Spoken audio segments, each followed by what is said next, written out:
আপনি আমাকে একটু এই ঘটনাগুলো বলেন তো। বঙ্গবন্ধুর ৩২ নম্বরে ভাঙচুর হলো, মানে বাড়ি ভাঙচুর হলো, আওয়ামী লীগ নেতাদের বাড়ি ঘরে হামলা হলো, প্রাক্তন স্ত্রী কখনো তার বাড়িতেও হামলা হলো, নুরুল হুদাকে জুতার মালা পরানো হলো, পটিয়া থানার ঘটনা যেটা ঘটলো, বা লালমনিরহাটের পাটগ্রামে যে ঘটনাটা ঘটলো, আপনার অফিস প্রাক্তন অফিস হতো ডেইলি স্টার প্রথম আলোতে হামলার ঘটনা ঘটলো, জাতীয় পার্টির অফিসে ভাঙচুর অগ্নিসংযোগের ঘটনা ঘটলো, এগুলো কি মব নাকি এগুলো প্রেশার গ্রুপের ঘটনা, মানে বা কোনটি মব কোনটি প্রেশার গ্রুপ? ধরেন শেখ হাসিনা যদি ওইভাবে কথা বলে উস্কানি না দিত তাইলে হয়তো 32 নম্বর ওইভাবে ভাঙা হতো না।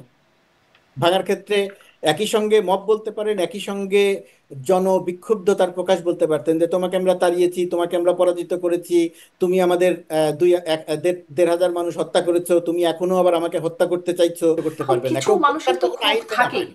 ধরেন অনেক বড় মানুষের ক্ষোভ ছিল নিঃসন্দেহে বলা যায়, কিন্তু আমার আপনার বিরুদ্ধেও কিছু মানুষের ক্ষোভ আছে। এখন রাস্তায় বেরোলে যদি তারাও তাদের ক্ষোভ প্রকাশ করতে আসে তাহলে আমরা করবোটা কি? ধরেন জুলাইয়ে কি হয়েছিল, অগাস্টে কি হয়েছিল, হুম। এই ছেলেগুলো সামনে থেকে, পেছনে সবাই ছিল, এই ছেলেগুলো সামনে থেকে তারা জানতো যে তাদের গুলি করা হতে পারে, মানুষও জানতো যে তাদের গুলি করে মেরে ফেলা হতে পারে, কিন্তু এই ছেলেগুলো সামনে থেকে সরে যায় নাই। চাঁদাবাজি, দখলবাজি, প্রভাব খাটানো, আর্থিক অস্বচ্ছতা, নারী কেলেঙ্কারি, মব ইত্যাদি নানান রকম অভিযোগ যেগুলো পুরনোদের বিরুদ্ধে আছে তাদের বিরুদ্ধেও হচ্ছে। নতুন আসলে কি দেখাচ্ছে দল? দেখেন এখানে কারো নামে 400 মামলা দেয়া হয় নাই। হয়েছে তো আওয়ামী লীগ নেতাদের নামে 400 যদি মামলা। 4 কোটি মামলা হওয়া উচিত, তারা যে পরিমাণ অপকর্ম করে তা বলতে পালিয়েছে, পারেন। কথা নাই 100 মামলা মির্জা ফখরুলের নামে দেওয়ার কথা না, গাড়ি ভাঙচুর, ময়লার গাড়ি পোড়ানো, এই মামলা। স্বাগত আপনাকেও। আমি আমি আপনার কাছে অনেকগুলো প্রশ্ন, আপনি এখন গুরুত্বপূর্ণ অবস্থানে আছেন, যুক্তরাষ্ট্রে অবস্থান করছেন। আপনার প্রথমত আপনার ফেসবুক পোস্টের একটা পোস্ট নিয়ে কথা বলি। আপনি লিখছেন, আমি কিছু কিছু অংশ পড়ছি। নাহিদ হাসনাতদের এই পদযাত্রা বাংলাদেশের রাজনীতির জন্য অত্যন্ত তাৎপর্যপূর্ণ। অনেকেই বলার চেষ্টা করেছেন তাদের ডাকে মানুষ আসবে না। ব্যাপক লোক সমাগমের পর এখন বলা হচ্ছে পদযাত্রা সমাবেশে মানুষ আসলেও এনসিপি কে ভোট দেবে না। হতে পারে মানুষ তাদের ভোট দিতেও পারেন, নাও দিতে পারেন, কিন্তু প্রশ্ন হলো আপনারা তা জানলেন কিভাবে, বুঝলেন কিভাবে? আগামী ফেব্রুয়ারির জাতীয় নির্বাচনে মোট ভোটারের প্রায় 40%, যারা গত 3টি নির্বাচনে ভোট দিতে পারেনি তাদের মনোভাব কি আমরা জানি? আপনি বলছেন আর কি এই 40%-এর জন্য কোনো রাজনৈতিক দল কিছু করেন নাই, অতএব এত সরলীকরণের সুযোগ নাই। শেষে আপনি বলছেন সর্বোপরি নতুন ভোটাররা মেরাকল, যে কোনো কিছু ঘটিয়ে দিতে পারে, বিএনপি এনসিপি সবাইকে তা বিবেচনায় রাখতে হবে। এই পোস্টটি পড়ার পরই আমি দেখলাম যে অ্যাকশন এইড এবং সানেম একটা জরিপ করেছে এই নতুন ভোটারদের মধ্যে 15 থেকে 35 বছর বয়সী, যারা আসলে গত 3টি নির্বাচনে ভোট দেওয়ার মতো হয়তো দিতে পারেননি, তাদের মধ্যে 2000 তরুণ তরুণীকে নিয়ে একটা জরিপ করেছেন। সেই জরিপে বলছে 38.76% ভোট যাবে বিএনপিতে, 21.45% ভোট দেবে জামায়াত ইসলামীকে, 15.84% এনসিপিকে, এবং যদি আওয়ামী লীগ ভোটে অংশ নিতে পারে 15.84%, মানে এনসিপির একই পরিমাণ ভোট আওয়ামী লীগে যাবে। এই জরিপ দেখে কি মনে হচ্ছে? একটা তো জরিপ পাওয়া যাচ্ছে, মিরাকল ঘটবার কোনো বাস্তবতা প্রথমত মতো কথা, নাকি? হ্যাঁ প্রথমত আপনাকে ধন্যবাদ। প্রথমত কথা, আহ, আমি লিখেছি কোনো তথ্য উপাত্ত প্রায় ছাড়া বলতে শুধুমাত্র 2000 ফেব্রুয়ারির নির্বাচনের সময়ে মোট যে ভোটার এবং আরো কিছু ভোটার যোগ হবে, যোগ হয়ে গিয়ে ধারণা করা হচ্ছে, এটা যে একেবারে পুরোপুরিভাবে আমার এটা সঠিক সেটা না হতে হুম। পারে, প্লাস মাইনাস প্রায় 40% থাকবে নতুন ভোটার, যারা ধরেন 2009 সালে যাদের একটা অংশ ভোট দিয়েছে, 2009 সালের পরে যারা ভোটার হয়েছে তারা 14, 18, 24-এ ভোট দেয় নাই, দিতে পারে নাই, সিস্টেমই ছিল। তো এইটা একটা অনেক বড় সংখ্যা। এবং আওয়ামী লীগের পুরো সময়কালে এমন একটা ধারণা তৈরি হয়েছিল যে আওয়ামী লীগ কমপক্ষে 2041 সাল পর্যন্ত থাকবেন ক্ষমতায়, শেখ হাসিনা যতদিন জীবিত থাকবেন ততদিন থাকবেন, শেখ হাসিনা অপরাজেয়, তার পতন হবে না বা তাকে ক্ষমতা থেকে সরানো যাবে না, এরকম একটা ধারণা মোটামুটিভাবে আমাদের সবার মধ্যেই প্রতিষ্ঠিত হয়ে গিয়েছিল। এখন হয়তো অনেকেই বলার চেষ্টা করেন যে না আমি আগে এটা বলেছিলাম। তো সেটা আমার ধারণা যে সবাই মোটামুটি এরকম এরকম একটা ধারণা তৈরি হয়ে গেছিলাম।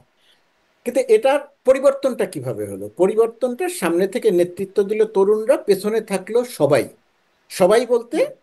বাংলাদেশের দল মত নির্বিশেষে সব মানুষ। তো সেই রকম একটা জায়গাতে একটা মিরাকেল ঘটলো যে শেখ হাসিনাকে পালিয়ে যেতে হলো, পতন হলো, আওয়ামী লীগের মতো এত বড় একটা রাজনৈতিক দল এই মুহূর্তে অস্তিত্বহীন, এই মুহূর্তে অস্তিত্বহীন, পুরোপুরি অস্তিত্বহীন হয়ে গেছেন সেটা আমি বলছি না, এই মুহূর্তে একটা অস্তিত্বহীন, তারা একটা ভার্চুয়ালি একটা গালিবাস সংগঠনে পরিণত হয়েছে। ভার্চুয়ালি যদি কার্যক্রম থাকতো তাও বুঝতাম যে হ্যাঁ ভার্চুয়ালি তাদের এক ধরনের দল গোছানোর ব্যাপার আছে। যেমন ধরেন এই ভিডিওর নিচে গিয়ে আপনি দেখবেন যে 100 মতামত থাকলে এর মধ্যে 50-60 জন গালাগালি করবে। জুলাই কি বলে একটা তারা শব্দ বের করেছে, মানে সবকিছুকেই তারা একটা অশ্লীল পর্যায়ে নিয়ে যাচ্ছে। তো এইরকম একটা জায়গাতে তা আমার মনে হয়েছে যে যদি এই নতুন ভোটারদের যদি রাজনৈতিক দলগুলো আস্থায় নিতে না পারে, অথবা কোনো রাজনৈতিক দল যদি তাদের আস্থায় নিতে না পারে, আস্থায় নিতে না পারে বলতে আসলে কি বোঝাচ্ছি? আস্থায় নিতে না পারে বলতে বোঝাচ্ছি যে 5 আগস্টের, জুলাই আগস্টের আন্দোলন এবং 5 আগস্টের পরে যে পরিবর্তনের একটা ধারণা মানুষের ভেতরে সূচিত হয়েছে, যে সে কিছু একটা চায়, কিছু একটা পরিবর্তন চায়, আবার কোনো একটা ফ্যাসিস্ট সরকার ক্ষমতায় থাকবে, সে সেটা চায় না। এর কোনো জরিপ নাই, কিন্তু মোটামুটি ভাবে আমরা মনোভাব দেখলে বুঝতে পারি। তো সেরকম জায়গাতে আমি সরকারি পদবি বাদ দেন, আমি যদি একজন বাংলাদেশের সাধারণ মানুষ এবং বাংলাদেশের একজন সাংবাদিক হিসেবে যদি আমি বিবেচনা করি, তাহলে আমি দেখি যে আমাদের রাজনৈতিক দলগুলো এখন পর্যন্ত, আমি সুনির্দিষ্ট করে এই নতুন ভোটারদের উপলক্ষ করে বিশেষ কোনো কর্মসূচি দেখছি না। বিশেষ কোনো, ধরুন বিএনপির মতো বড় একটি রাজনৈতিক দল, তারেক রহমান ভালো কথা বলছেন, মানুষের ভেতরে একটা আশার সঞ্চয়, আশা তৈরি হচ্ছে। মির্জা ফখরুল ইসলাম আলমগীর কথা বলছেন, হুম। আবার এর ভেতরে কেউ কেউ কথা বলছেন, সেই কথাগুলো মানুষ মনে করছে যাচ্ছে তাহলে কি আমরা সেই পুরনো ধারাতেই থাকলাম, অথবা এই নতুন ভোটারদের টার্গেট করে কোনো কর্মসূচি এখনো পর্যন্ত দেয়া হয়নি। এনসিপির কথা যেটা বললেন, আমার কাছে এনসিপির ধারণা, এনসিপির যে নেতৃবৃন্দ সামনে থেকে নেতৃত্ব দিয়ে যে,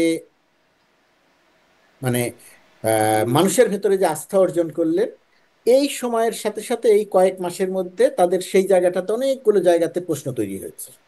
সেই প্রশ্ন আমার ধারণা যে তারাও বুঝতে পেরেছে। সেরকম একটা জায়গা থেকে মনে করা হচ্ছিল, অনেকেই লিখছিলেন যে এনসিপি শেষ, তাদের আর কোনো ভরসা সম্ভাবনা নাই, তাদেরকে দিয়ে কিছু হবে না, এটা অনেকেই বলার চেষ্টা করছিলেন, আমি যদিও তা মনে করি না। কিন্তু সেরকম একটা জায়গাতে, এই যে রাজনীতিতে তো মানুষের কাছে যাওয়া ছাড়া কোনো উপায় নাই যদি আপনি ভোটের রাজনীতি করেন। তো তারা যে মানুষের কাছে গেল, আমি সত্যি সত্যি একটা সংশয় সন্দেহে ছিলাম যে এই যে মানুষের কাছে যে তারা যাওয়ার সিদ্ধান্ত নিল, এই যাওয়ার সিদ্ধান্তের সময় মানুষ আসলে তাদেরকে কিভাবে সাড়া দিবে। অনেকেই বলল মানুষ সাড়া দিবে না, আবার অনেকেই বলার চেষ্টা করলো যে মানুষ সমাবেশে আসলেও, পদযাত্রায় আসলেও ভোট দিবে না। আমি সেটাই লিখেছি। এখন হয় কি, যে একটা রাজনৈতিক দল যখন একটা সমাবেশ করে, বাংলাদেশে যেহেতু অল্প জায়গায় অনেক বেশি মানুষ বসবাস করেন, সেই কারণে বাংলাদেশের কোনো জনসভায় খুব বেশি মানুষ জড়ো করাটা খুব বড় চ্যালেঞ্জ না, এটা খুব একটি সরলীকরণ হবে। আবার অনেক বড় চ্যালেঞ্জ বলতে, ধরেন বিএনপি আজকে একটি জনসভা করলে যে পরিমাণ লোক জড়ো করতে পারবে, সিপিবি একটি জনসভা করলে সেই পরিমাণ লোক জড়ো করতে পারবে না। ছোট বড় দলের একটা ব্যাপার আছে। তো এনসিপির ব্যাপারটা আমার কাছে মনে হয়েছে যে মানুষ আবার যে এই এই এই এই বিষয়টিও আমরা জানি, টাকা দিয়ে অনেক সময় জনসভায় লোক দেওয়া হয় বা খাবারের বিনিময়ে জনসভায় লোক আসে, তাও তো আসে। খাবারের বিনিময়ে সিপিবি লোক হয়তো সেই আসে, টাকাটা দিতেও পারবে না। খাবারের বিনিময়ে লোক আসে, টাকা দিয়ে লোক আনা যায়, টাকা দিয়ে হরতাল করা যায়, টাকা দিয়ে রাজনৈতিক কর্মসূচি বাস্তবায়ন করা যায় বা করায় সহায়তা করা যায়, এগুলো সবই আমরা জানি, হুম। এগুলো কোনো অসত্য নয়, এগুলো সত্য। কিন্তু আমার কাছে মনে হয় এগুলো আংশিক সত্য। হুম। এগুলো আংশিক সত্য। আপনার যদি ধরেন, আমরা এরশাদের সময় দেখতাম আদমজি জুট মিল থেকে, হুম। আদমজি জুট মিলে 30,000-এর উপরে শ্রমিক ছিল, ওই 30,000 শ্রমিককে বাস ভর্তি করে ঢাকা শহরে নিয়ে আসা হতো। এখন ওই সংস্কৃতিটার একটু পরিবর্তন হয়েছে। ধরেন এনসিপি যে টাকা দিয়ে লোক এনেছে, আপনি দেখবেন গণমাধ্যম বা অন্যান্য সোশ্যাল মিডিয়া বা অন্যান্য জায়গাতে দেখবেন তেমন প্রচারণা নাই যে টাকা দিয়ে লোক এনেছে। এবং যে মানুষগুলো সামনে বসে বসে আছেন, বা যে মানুষগুলো তাদের পদযাত্রায় এসেছেন, তারা ঠিক টাকা নিয়ে এসেছেন চেহারা সুরত ঠিক তা বলে না। হতে পারে কিছু, আমি একেবারে ইয়ে করছিলাম, কিন্তু এটা সেটা অবশ্য আমার বলে না। এখনকার আলোচনার বিষয় না, তবু এটিএন নিউজে আমি একটা একটু শেষ একটা করে দিই এই প্রতিবেদন জায়গাটা, দেখছিলাম। জাস্ট আমি একটু শেষ করে দিই এই জি, জায়গাটা। হ্যাঁ। এটা বলে হয় না। আরেকটা কথা যেটা বলা হচ্ছে যে জামাত লোক যোগান দিচ্ছে, চরমোনাইপির লোক যোগান দিচ্ছে, অমুকের লোক যোগান দিচ্ছে।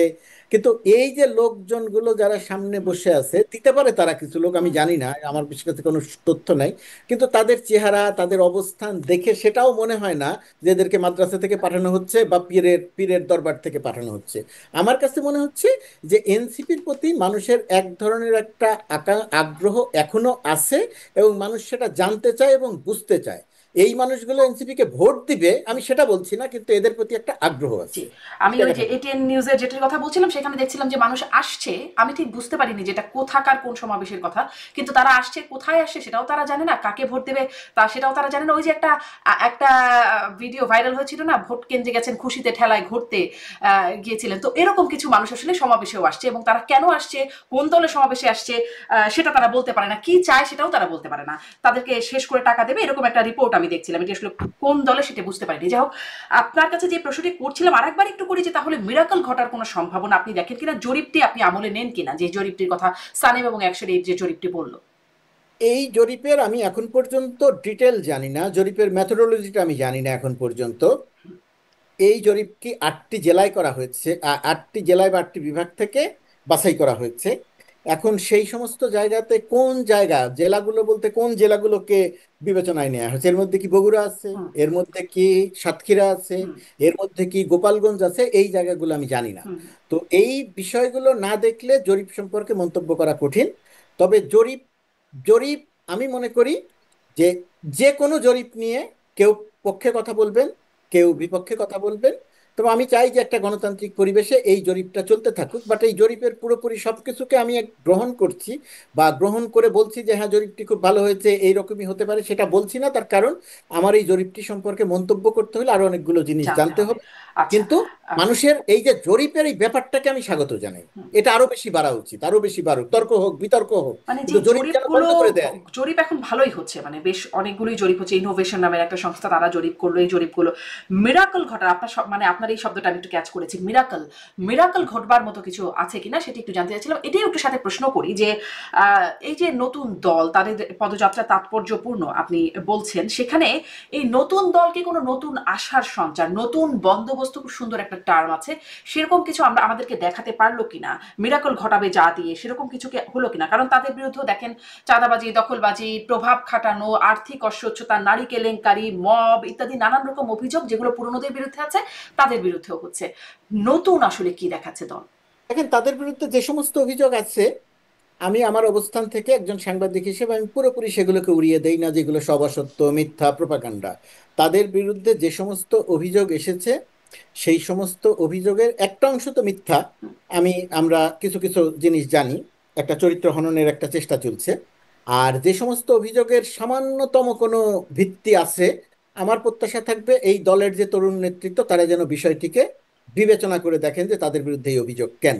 হ্যাঁ, জুলাই আগস্ট আন্দোলনের সময়ে তাদের যে অবস্থান আর এখনকার অবস্থানের অবশ্যই একটা পরিবর্তন হয়েছে, কিন্তু সেই সমস্ত সব দিক বিবেচনায় নিয়েও আমার কাছে মনে হয় যে এই তরুণদের প্রতি দেশের মানুষের, সব মানুষের তো বলা যাবে না, একটা অংশের মানুষের এখনো আস্থা আছে, এবং সেই আস্থার প্রতিদানটা তারা দিতে পারবেন কি পারবেন না, মানুষের সামনে নতুন কিছু নিয়ে যেতে পারবেন কি পারবেন না। ধরুন জুলাইয়ে কি হয়েছিল, আগস্টে কি হয়েছিল, হুম, এই ছেলেগুলো সামনে থেকে, পেছনে সবাই ছিল, এই ছেলেগুলো সামনে থেকে তারা জানতো যে তাদের গুলি করা হতে পারে, মানুষও জানতো যে তাদের গুলি করে মেরে ফেলা হতে পারে, কিন্তু এই ছেলেগুলো সামনে থেকে সরে যায় নাই, যে কারণে মানুষ তাদের পছন্দ করেছিল। এখন তারা আজকে বা গতকালকেও নাহিদ ইসলাম যেটা বলেছে, আমরা কখনো আপোস করিনি, সামনের সময়টিতেও আপোস করব না।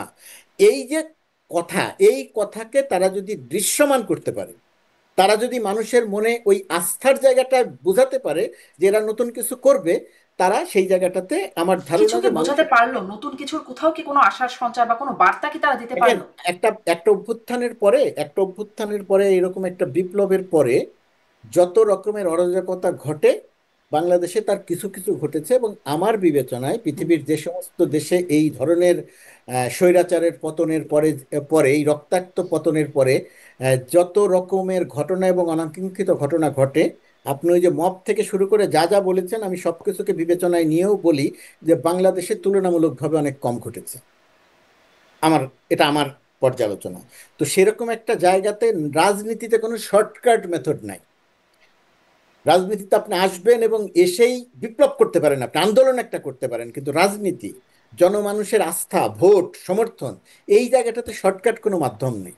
তো এই জায়গাটাতে তারা একটা চেষ্টা করছেন, সেই চেষ্টায় ভুল আছে, ত্রুটি আছে, বিচ্যুতি আছে, সবকিছু নিয়েই তারা সামনে আগাচ্ছেন। তাদেরকেও ফেরেশতা নন, হুম, হুম। কিন্তু তাদেরকেও সেই চেষ্টায় একেবারে, আমাদের সামনে কি দৃশ্যমান হলো, নতুন বন্দোবস্তের কি আমরা পেলাম এখন পর্যন্ত দৃশ্যমান? নতুন বন্দোবস্তের জন্য তারা একটা একটা একটা একটা একটা স্বৈরাচারের পতন ঘটিয়েছে, একটা ফ্যাসিস্টের পতন ঘটিয়েছে। সেখানে তারা প্রমাণ করেছে যে তারা রক্ত দিয়ে হলেও এই জায়গাটাতে, তারা আদর্শের জায়গাটাতে, তার কথার জায়গাতে তারা ঠিক থাকবে। তারা একটা এটা সরকার তো তৈরি সবাই করবে। মিলে আসলে, এটা তো গণ অভ্যুত্থান যদি সবাই মিলে, ওটা তো তারা আসলে শুধুমাত্র একক ক্রেডিট না, তাই না? আমি এটা আছে, বলছি না তো বিএনপি তারা, আছে, জাতীয় পার্টি বা আমি জাতীয় বলছি না পার্টি তো জামাত তারা, আমি বলবো। বলছি না, আমি বলছি তারা এমনকি সামনে। আওয়ামী লীগেরও কিছু অংশ আছে, হ্যাঁ। দেখেন, দেখেন, 5 আগস্টের আগে পর্যন্ত আন্দোলনটার স্পিডটা কি ছিল? 5 আগস্টের আগে কোনো সন্দেহ নেই এই আন্দোলনে বিএনপি খুব গুরুত্বপূর্ণ হুম। একটা অংশ। কোনো সন্দেহ নেই এই আন্দোলনে জামাত একটা অংশ। কোনো সন্দেহ নেই এই আন্দোলনে হেফাজত একটা অংশ। কোনো সন্দেহ নেই এই আন্দোলনে বামরা একটা অংশ। কোনো সন্দেহ নাই রাজনীতি করে না, হুম। কিন্তু ফ্যাসিস্টের অত্যাচারে অতিষ্ঠ সাধারণ মানুষ, তারা এই আন্দোলনের একটা অংশ। আমি এদের কারো অবদানকে অস্বীকার করছি না, এরা অনেক বড়ভাবে অবদান রেখেছেন। কিন্তু আমাদের পাশাপাশি একটা জিনিস মাথায় রাখতে হবে, যে সেই সময়ে এমন একটা পরিস্থিতি ছিল, কেউ কিন্তু বলছিল না যে আমি এই আন্দোলনটা করছি। কৌশলগত কারণে সবাই পেছনে ছিল, হুম। সামনে কারা ছিল? আমি সেটার কথা বলছি, যে তারা সামনে ছিল। ধর সামনে যারা ছিল তারা যদি আপোষ করে ফেলতেন, তর্কের জন্য বলছি, তাহলে কি হতো? হয়তো এই আন্দোলনটি সফল হতো, আরো 1 বছর সময় লাগতো, আরো 2 বছর সময় লাগতো, আরো 5 বছর সময় লাগতো। কিন্তু আমার যেটা বক্তব্য সেটা হলো, তারা তো আপোষ করে নাই। তাদের তো ওই যে রক্তাক্ত করে দিয়ে পিঠ থেকে শরীরের পুরো অংশ পর্যন্ত রক্তাক্ত করে দেওয়ার ঘটনা তো নাহিদের ক্ষেত্রে ঘটেছে। আসিফ, আপনি সমালোচনা করেন, তাতে আমার কোনো আপত্তি নেই। আপনি রাজনীতি করতে আসবেন, আপনাকে নিয়ে সমালোচনা হবেই। কিন্তু আসিফরা যে, আসিফদের যখন ধরে নিয়ে যাওয়া হলো, তখন তো তারা সেই জায়গাটা তাপস করে নাই। আমি ওইটার কথা, ওইটা খুব গুরুত্বপূর্ণ ঘটনা।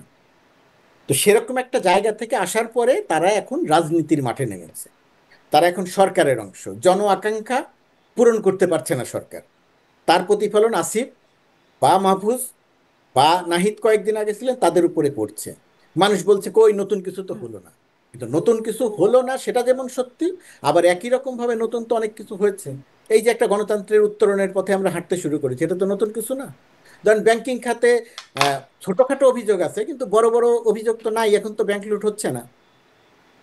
এখন তো কেউ ব্যাংক কোনো ব্যবসায়ীকে দিয়ে দিচ্ছে না। টাকা পাচারের ঘটনা তো এখন কমে গেছে। যদিও তো বিএনপি এই যে অভিযোগ করছে নতুন, 90,000 কোটি টাকা নাকি পাচার, যদি ভুল না বলি এই এগুলো সংখ্যাটা। কাল, এগুলো গল্প, এগুলোর কোনো ভিত্তি নাই। আপনার পূর্বের সময়ের যে তথ্য প্রমাণ ছিল আপনি এখন দেখবেন এগুলোর কোনো ভিত্তি নাই। আমি কিন্তু কখনোই তথ্য প্রমাণ পাই নাই। আমি তখন স্টুডিওতে বসে প্রশ্ন করতাম, পিকে হালদার ঠিক কত টাকা পাচার করেছেন, কেউ কি বলতে পারবেন? আমি আজ পর্যন্ত তথ্যটা এক্সাক্ট পিকে সংখ্যা হালদারের পাই নাই। সুনির্দিষ্ট তথ্য, পিকে হালদারের ব্যাংক খাত থেকে নিয়ে যাওয়ার সুনির্দিষ্ট তথ্য আছে। এস আলম কত বাংলাদেশ টাকা থেকে, নিয়েছেন, কত টাকা নিয়েছেন গোলাম মুর্তুজা? আমি দুদকের আইনজীবীকেও জিজ্ঞাসা করেছিলাম এই পিকে প্রশ্নটা। হালদারের পিকে হালদারের রাজনৈতিক ভাষ্য অনুযায়ী 10,000 কোটি টাকা, আর কাগজ কলমের প্রমাণ অনুযায়ী তার বিরুদ্ধে কয়েকটি মামলায় অঙ্ক যোগ করলে সেটা 3,500 কোটি টাকা হয়। এটা। আর আপনি যেটা বলছেন কখনোই নাই, এস আলমের বিরুদ্ধে কি, এস আলমের প্রমাণ কি আপনি পান নাই? এস আলম কমপক্ষে $1 বিলিয়ন বিদেশে বিনিয়োগ করেছে, তার তথ্য প্রমাণ তো কাগজপত্র আছে, সব কাগজপত্র আছে। এস আলমের বিরুদ্ধে অভিযোগ আছে $8 বিলিয়ন নিয়ে গেছে, কিন্তু কাগজপত্র সহ প্রমাণ পাওয়া গেছে এখন পর্যন্ত $1 বিলিয়ন।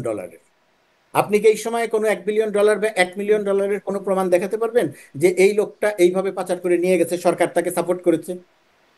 এখন দেখাতে পারবেন না। সুতরাং আমরা যখন কথা বলি, বা অনেকেই কথা বলেন যে পাচার আগেও হয়েছে এখনো তো হচ্ছে, 90,000 কোটি টাকার কথা বললেন।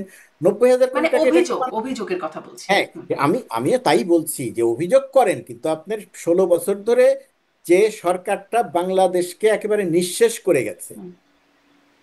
তথ্য যেমন আপনার এই জাভেদ, ওই যে আখতারুজ্জামান চৌধুরী বাবু মন্ত্রী, হ্যাঁ। ছেলে, সম্পদ বাজেয়াপ্ত হয়েছে।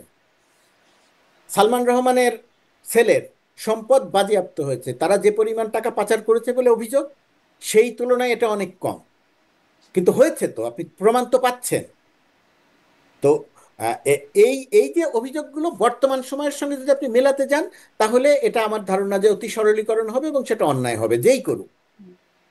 তো এগুলো তো নতুন বন্দোবস্তের অংশ। সবকিছু হয় নাই, সবকিছু হয়ে গেলে ভালো হতো, কিন্তু সবকিছু সম্ভব না। হ্যাঁ, আর ধরুন সবকিছু না আসিফ হলে অনেক মাহমুদের কিছু হয়েছে। এপিএস এর বিরুদ্ধে 311 কোটি টাকা তার লুটপাট এবং পাচারের অভিযোগ অবশ্যই এটা, আসছে। অবশ্যই এটা গুরুতর হ্যাঁ। অভিযোগ, এবং অবশ্যই এটা তদন্ত সরকারের দায়িত্ব হচ্ছে যত দ্রুত সম্ভব তদন্ত করে এটা হয়, যদি অভিযোগ সত্যি হয় তাহলে পানিশমেন্টের ব্যবস্থা করা, হ্যাঁ, আর সত্যি নিশ্চয়ই। না হলে একদম ক্লিয়ার করে বলা। সরকার এক্স্যাক্টলি, যত সময় সেটাই তো নেবে, বটেই, সেটা তো বটেই। আসিফরা যত সময় নিবে তত এর বিরুদ্ধে মানুষের মনোভাব ইয়ে হবে যে এখনো দুর্নীতি হচ্ছে। আমি ওই বক্তব্যের সঙ্গে একমত। মানে আমি এটাই, সরকার নিশ্চয়ই কাজ করছে, কিছু কাজ করছে, ভালো কাজ করছে, কিছু করতে পারছে না বা কিছু খারাপ হচ্ছে হচ্ছে, কিন্তু নতুনরা আসলে নতুন বন্দোবস্ত কি দিল সেটি আমি বারবার বোঝার চেষ্টা করছিলাম যে রাজনৈতিক দল হিসেবে নতুনরা আসলো, এসে কি হলো, নতুন বন্দোবস্ত কি দিল। একটু মবের প্রসঙ্গে আসছিলাম, মব নিয়ে একটু আপনার সাথে কথা বলতে চাই। এখন এই পটিয়া থানার ঘটনার পরে আমরা দেখলাম এনসিপিও আন্দোলনকারীদের পক্ষে কথা বলছে, তাদেরকে আসলে মব বলছে না। মাহফুজ আলম অনেকদিন গেল ফেব্রুয়ারিতে সম্ভবত তিনি বলেছিলেন আর মব সহ্য করা হবে না, যেই করুক সেটি সহ্য করা হবে না। আহ, এখন এসে বলছে ছাত্র জনতা বিপ্লবী, তারা মব না, এটি তার ফেসবুক পোস্টে এরকমটি বলছেন। প্রেস সচিবের কাছ থেকে আমরা শুনতে পাচ্ছি, প্রধান উপদেষ্টা প্রেস সচিব, যে তারা প্রেশার গ্রুপ, মবকে আসলে সব মবকে তিনি মানে মবকে আসলে প্রেশার গ্রুপ বলতে তিনি স্বাচ্ছন্দ্য বোধ করছেন। সিনিয়র সহকারী প্রেস সচিব ফয়েজ আহমেদ বলছেন যে প্রতিবাদ, ছোটখাটো ঘটনা সবকিছুকে মব বলা ব্যক্তিদের বেশিরভাগই সফট আওয়ামী লীগার, এবং শুরু মানে ফেসবুক পোস্টের শুরুটি হচ্ছে মব একটি আওয়ামী ন্যারেটিভ। আপনার বক্তব্য কি? আপনিও সরকারের গুরুত্বপূর্ণ অবস্থান এবং আপনি একজন বিশিষ্ট সাংবাদিক বটে, সেখান থেকে আপনার কি বক্তব্য? সাম্প্রতিককালের ঘটনাগুলো কি মব দেখেন, নয়? মব মব নিয়ে কে কি বলেছে সেটা যার যার তার তার বক্তব্য। আমি তাদের কারো বক্তব্য নিয়ে মন্তব্য করব না। আমি আমার অবস্থান থেকে সেই মন্তব্য করতে পারি না, এক নাম্বার। দুই নাম্বার হচ্ছে মবের ঘটনা ঘটেছে কিনা। অবশ্যই বেশ কিছু জায়গাতে মবের ঘটনা ঘটেছে, এবং সেটা শুরুর দিক থেকে সরকারের জায়গা থেকে যে পরিমাণ শক্তভাবে মোকাবেলা করা দরকার ছিল সেটা মোকাবেলা করা দরকার ছিল। সেই জায়গাটাতে একটা ব্যত্যয় আছে। ব্যত্যয় থাকার ফলে কিছু কিছু ঘটনা এখানে ঘটেছে যেগুলো জনক্ষুব্ধতার প্রকাশ। হুম। কিছু কিছু ঘটনা ঘটেছে সত্যি সত্যি পরিকল্পিতভাবে কাউকে নাজেহাল করা বা কাউকে হেনস্থা করার মতো ঘটনা। এই বিষয়টিকে আমরা পার্থক্য করতে পারিনি, এবং সরকারের জায়গার থেকে সরকারের পুলিশ বাহিনী সক্রিয় না থাকার কারণে যে সমস্ত বিশৃঙ্খলা করা হয়েছে, যেগুলো জন আকাঙ্ক্ষার প্রতিফলন না সেগুলো, এবং যেগুলো পরিকল্পিত মব, এই দুটিকেই এক করে ফেলা হয়েছে। এক করে ফেলার কারণে এখন আমি যতই এটার আলাদা আলাদা ব্যাখ্যা দিতে যাই না কেন, শুধু পেঁচিয়ে যাচ্ছে, জটিলতা তৈরি করছে। এই জায়গাটা আমি মনে করি যে আহ, অভ্যুত্থানের পর থেকে, গণ অভ্যুত্থানের পর থেকে যে সমস্ত ঘটনা ঘটেছে, সেই সমস্ত ঘটনার একটা অংশ ছিল জনবিক্ষুব্ধতার ফল, যেটা ঠেকানো অসম্ভব ছিল, সেটা পুরোপুরিভাবে ঠেকানো যেত না। আর যেটা পরিকল্পিতভাবে মানুষকে হেনস্থা করার জন্য করা হয়েছে, যেটা পরিকল্পিতভাবে অন্য কোনো উদ্দেশ্য নিয়ে করা হয়েছে, সেগুলো ঠেকানো দরকার ছিল সরকারের। অন্তত ঠেকানোর জন্য দৃশ্যমান তৎপরতা দরকার ছিল। আমরা দেখেছি সেই জায়গাটাতে একটা ব্যত্যয় আছে। সেই ব্যত্যয় থাকার কারণে অনেকে অনেক রকমের ব্যাখ্যা দিচ্ছেন, কিন্তু সাধারণ জনমানুষের মধ্যে এই মেসেজটা ঠিক মতো পৌঁছাচ্ছে না, এবং যেটা পৌঁছাচ্ছে সেটা ঠিক সরকারের ইমেজের জন্য কি বলবো, ইতিবাচক হচ্ছে না। আমার মনে হয় এই জায়গাটাতে একটা অবস্থান আরো আগে নেওয়া দরকার ছিল, এখন সেটা নেওয়া দরকার। কেমন অবস্থান নেওয়া দরকার? মানে সরকার যে অবস্থান নিচ্ছেন সেটি কি যথেষ্ট বা যৌক্তিক হচ্ছে না? মানে সরকারের গুরুত্বপূর্ণ অবস্থান ব্যক্তিরা অন্তত যে বক্তব্য দিচ্ছেন, মাহফুজ আলম, যে প্রেস অবস্থান সচিব, নেওয়া সহকারী দরকার, সিনিয়র সহকারী প্রেস যে সচিব। এখন এসে যে অবস্থান নেওয়া দরকার, সেই অবস্থানটা হচ্ছে দোষী যে, তার বিরুদ্ধে অবশ্যই ব্যবস্থা নিতে হবে। এখন অন্যায় যে, দোষী যদি না বলা হয়, যদি তাদেরকে প্রেশার গ্রুপ বলা হয় না না, বা বলা হচ্ছে, সফট আওয়ামী লীগার বলা হচ্ছে, যদি বলা হয় আর কি এরকম, যেটা আসলে মব না আওয়ামী ন্যারেটিভ এটা, তাহলে দোষী বলা হচ্ছে না। আমি বলছি দোষী বলতে আমি বোঝাচ্ছি যারা অপরাধী, যাদেরকে মব তৈরি করে বা প্রেশার গ্রুপ তৈরি করে, প্রেশার গ্রুপ তাদেরকে গিয়ে ধরছে। যেমন ধরেন সিইসি নুরুল হুদা। হুম। নুরুল হুদার বিরুদ্ধে যে অভিযোগ, অথবা আব্দুল আওয়াল, তার বিরুদ্ধে যে অভিযোগ, অথবা তারও আগে রকিব হুদার বিরুদ্ধে, রকিবউদ্দিন হুদার বিরুদ্ধে যে অভিযোগ, এই অভিযোগগুলোর, আমি শুনি এইটার কথা বলছি, এই অভিযোগগুলোর কারণে এই যে বাংলাদেশে যে ফ্যাসিজম, বাংলাদেশে যে ফ্যাসিস্ট সরকারের যে মেয়াদকাল, এগুলোতে এই মানুষগুলো সামনে থেকে বৈধতা দিয়েছে। তো এই ধরনের মানুষের সরকারের উচিত ছিল ক্ষমতার প্রথম দিকেই, দায়িত্ব নেওয়ার প্রথম দিকে এদের নামে বিরুদ্ধে সুনির্দিষ্ট ব্যবস্থা নেওয়া। তো সরকার যেহেতু এদের বিরুদ্ধে সুনির্দিষ্ট, সরকারেরও অনেক সীমাবদ্ধতা আছে, অনেকের বিরুদ্ধে ব্যবস্থা নিচ্ছে, অনেকের বিরুদ্ধে নিচ্ছে না, তার পুলিশ বাহিনীকে সক্রিয় করতে তার অনেক সময় লেগে যাচ্ছে। তো এই যে ব্যবস্থা নিচ্ছে না, বিক্ষুব্ধ মানুষের একটা অংশ মনে করছে যে এদের বিরুদ্ধে ব্যবস্থা নেওয়া যাচ্ছে না, বা ব্যবস্থা নিচ্ছেন, আমরাই গিয়ে ব্যবস্থা নেই। এখন এটাকে আপনি মব বলতে পারেন, এখন এটাকে আপনি প্রেশার গ্রুপ বলতে পারেন, তর্ক বিতর্ক আমরা করতে পারি। কিন্তু এই মানুষগুলোর বিরুদ্ধে ব্যবস্থা না, যে আমরা কি নেওয়া আসলে হয়, করতে পারি? সরকারও মানে মবের কি একটা সুনির্দিষ্ট সংজ্ঞা নাই, বা প্রেশার গ্রুপের একটা সুনির্দিষ্ট সংজ্ঞা কি নাই? মানে আমার মনে প্রেশার হয় না গ্রুপ বলতে এরকম। আমরা যেমন আমার বুঝি, আমার মনে হয় আসছি, না। আমি ভুল হলে আপনি আমাকে শুধরে দিতে পারেন, যে প্রেশার গ্রুপ হতে পারে বিভিন্ন এনজিও, বিভিন্ন মানবাধিকার সংস্থা, তারা আসলে প্রেশার গ্রুপ হিসেবে কাজ করে বলে আমার জানা। আহ, এরা মানে কোন অর্থে প্রেশার গ্রুপ হতে পারে? আপনি একটা জিনিস খেয়াল করেন, প্রেশার গ্রুপ বলতে যেটা আমাদের এখানে তো অনেক পেঁচানো হচ্ছে বিষয়টা নিয়ে, যুদ্ধাপরাধীদের বিচারের সময় যখন গণজাগরণ মঞ্চ হলো, একজনের রায় হয়ে গেল, বিচারে রায় হয়ে গেল, হুম। তার বিরুদ্ধে গণজাগরণ মঞ্চে একটা বিক্ষুব্ধতা প্রকাশ পেল। সেই চাপের পরিপ্রেক্ষিতে আপনার আইন পরিবর্তন করা হলো, আবার নতুন করে শাস্তি দেয়া হলো, সেটা কার্যকর করা হলো। এখন এটাকে আপনি কি কি বলবেন? এটাকে আপনি কি প্রেশার গ্রুপ বলবেন?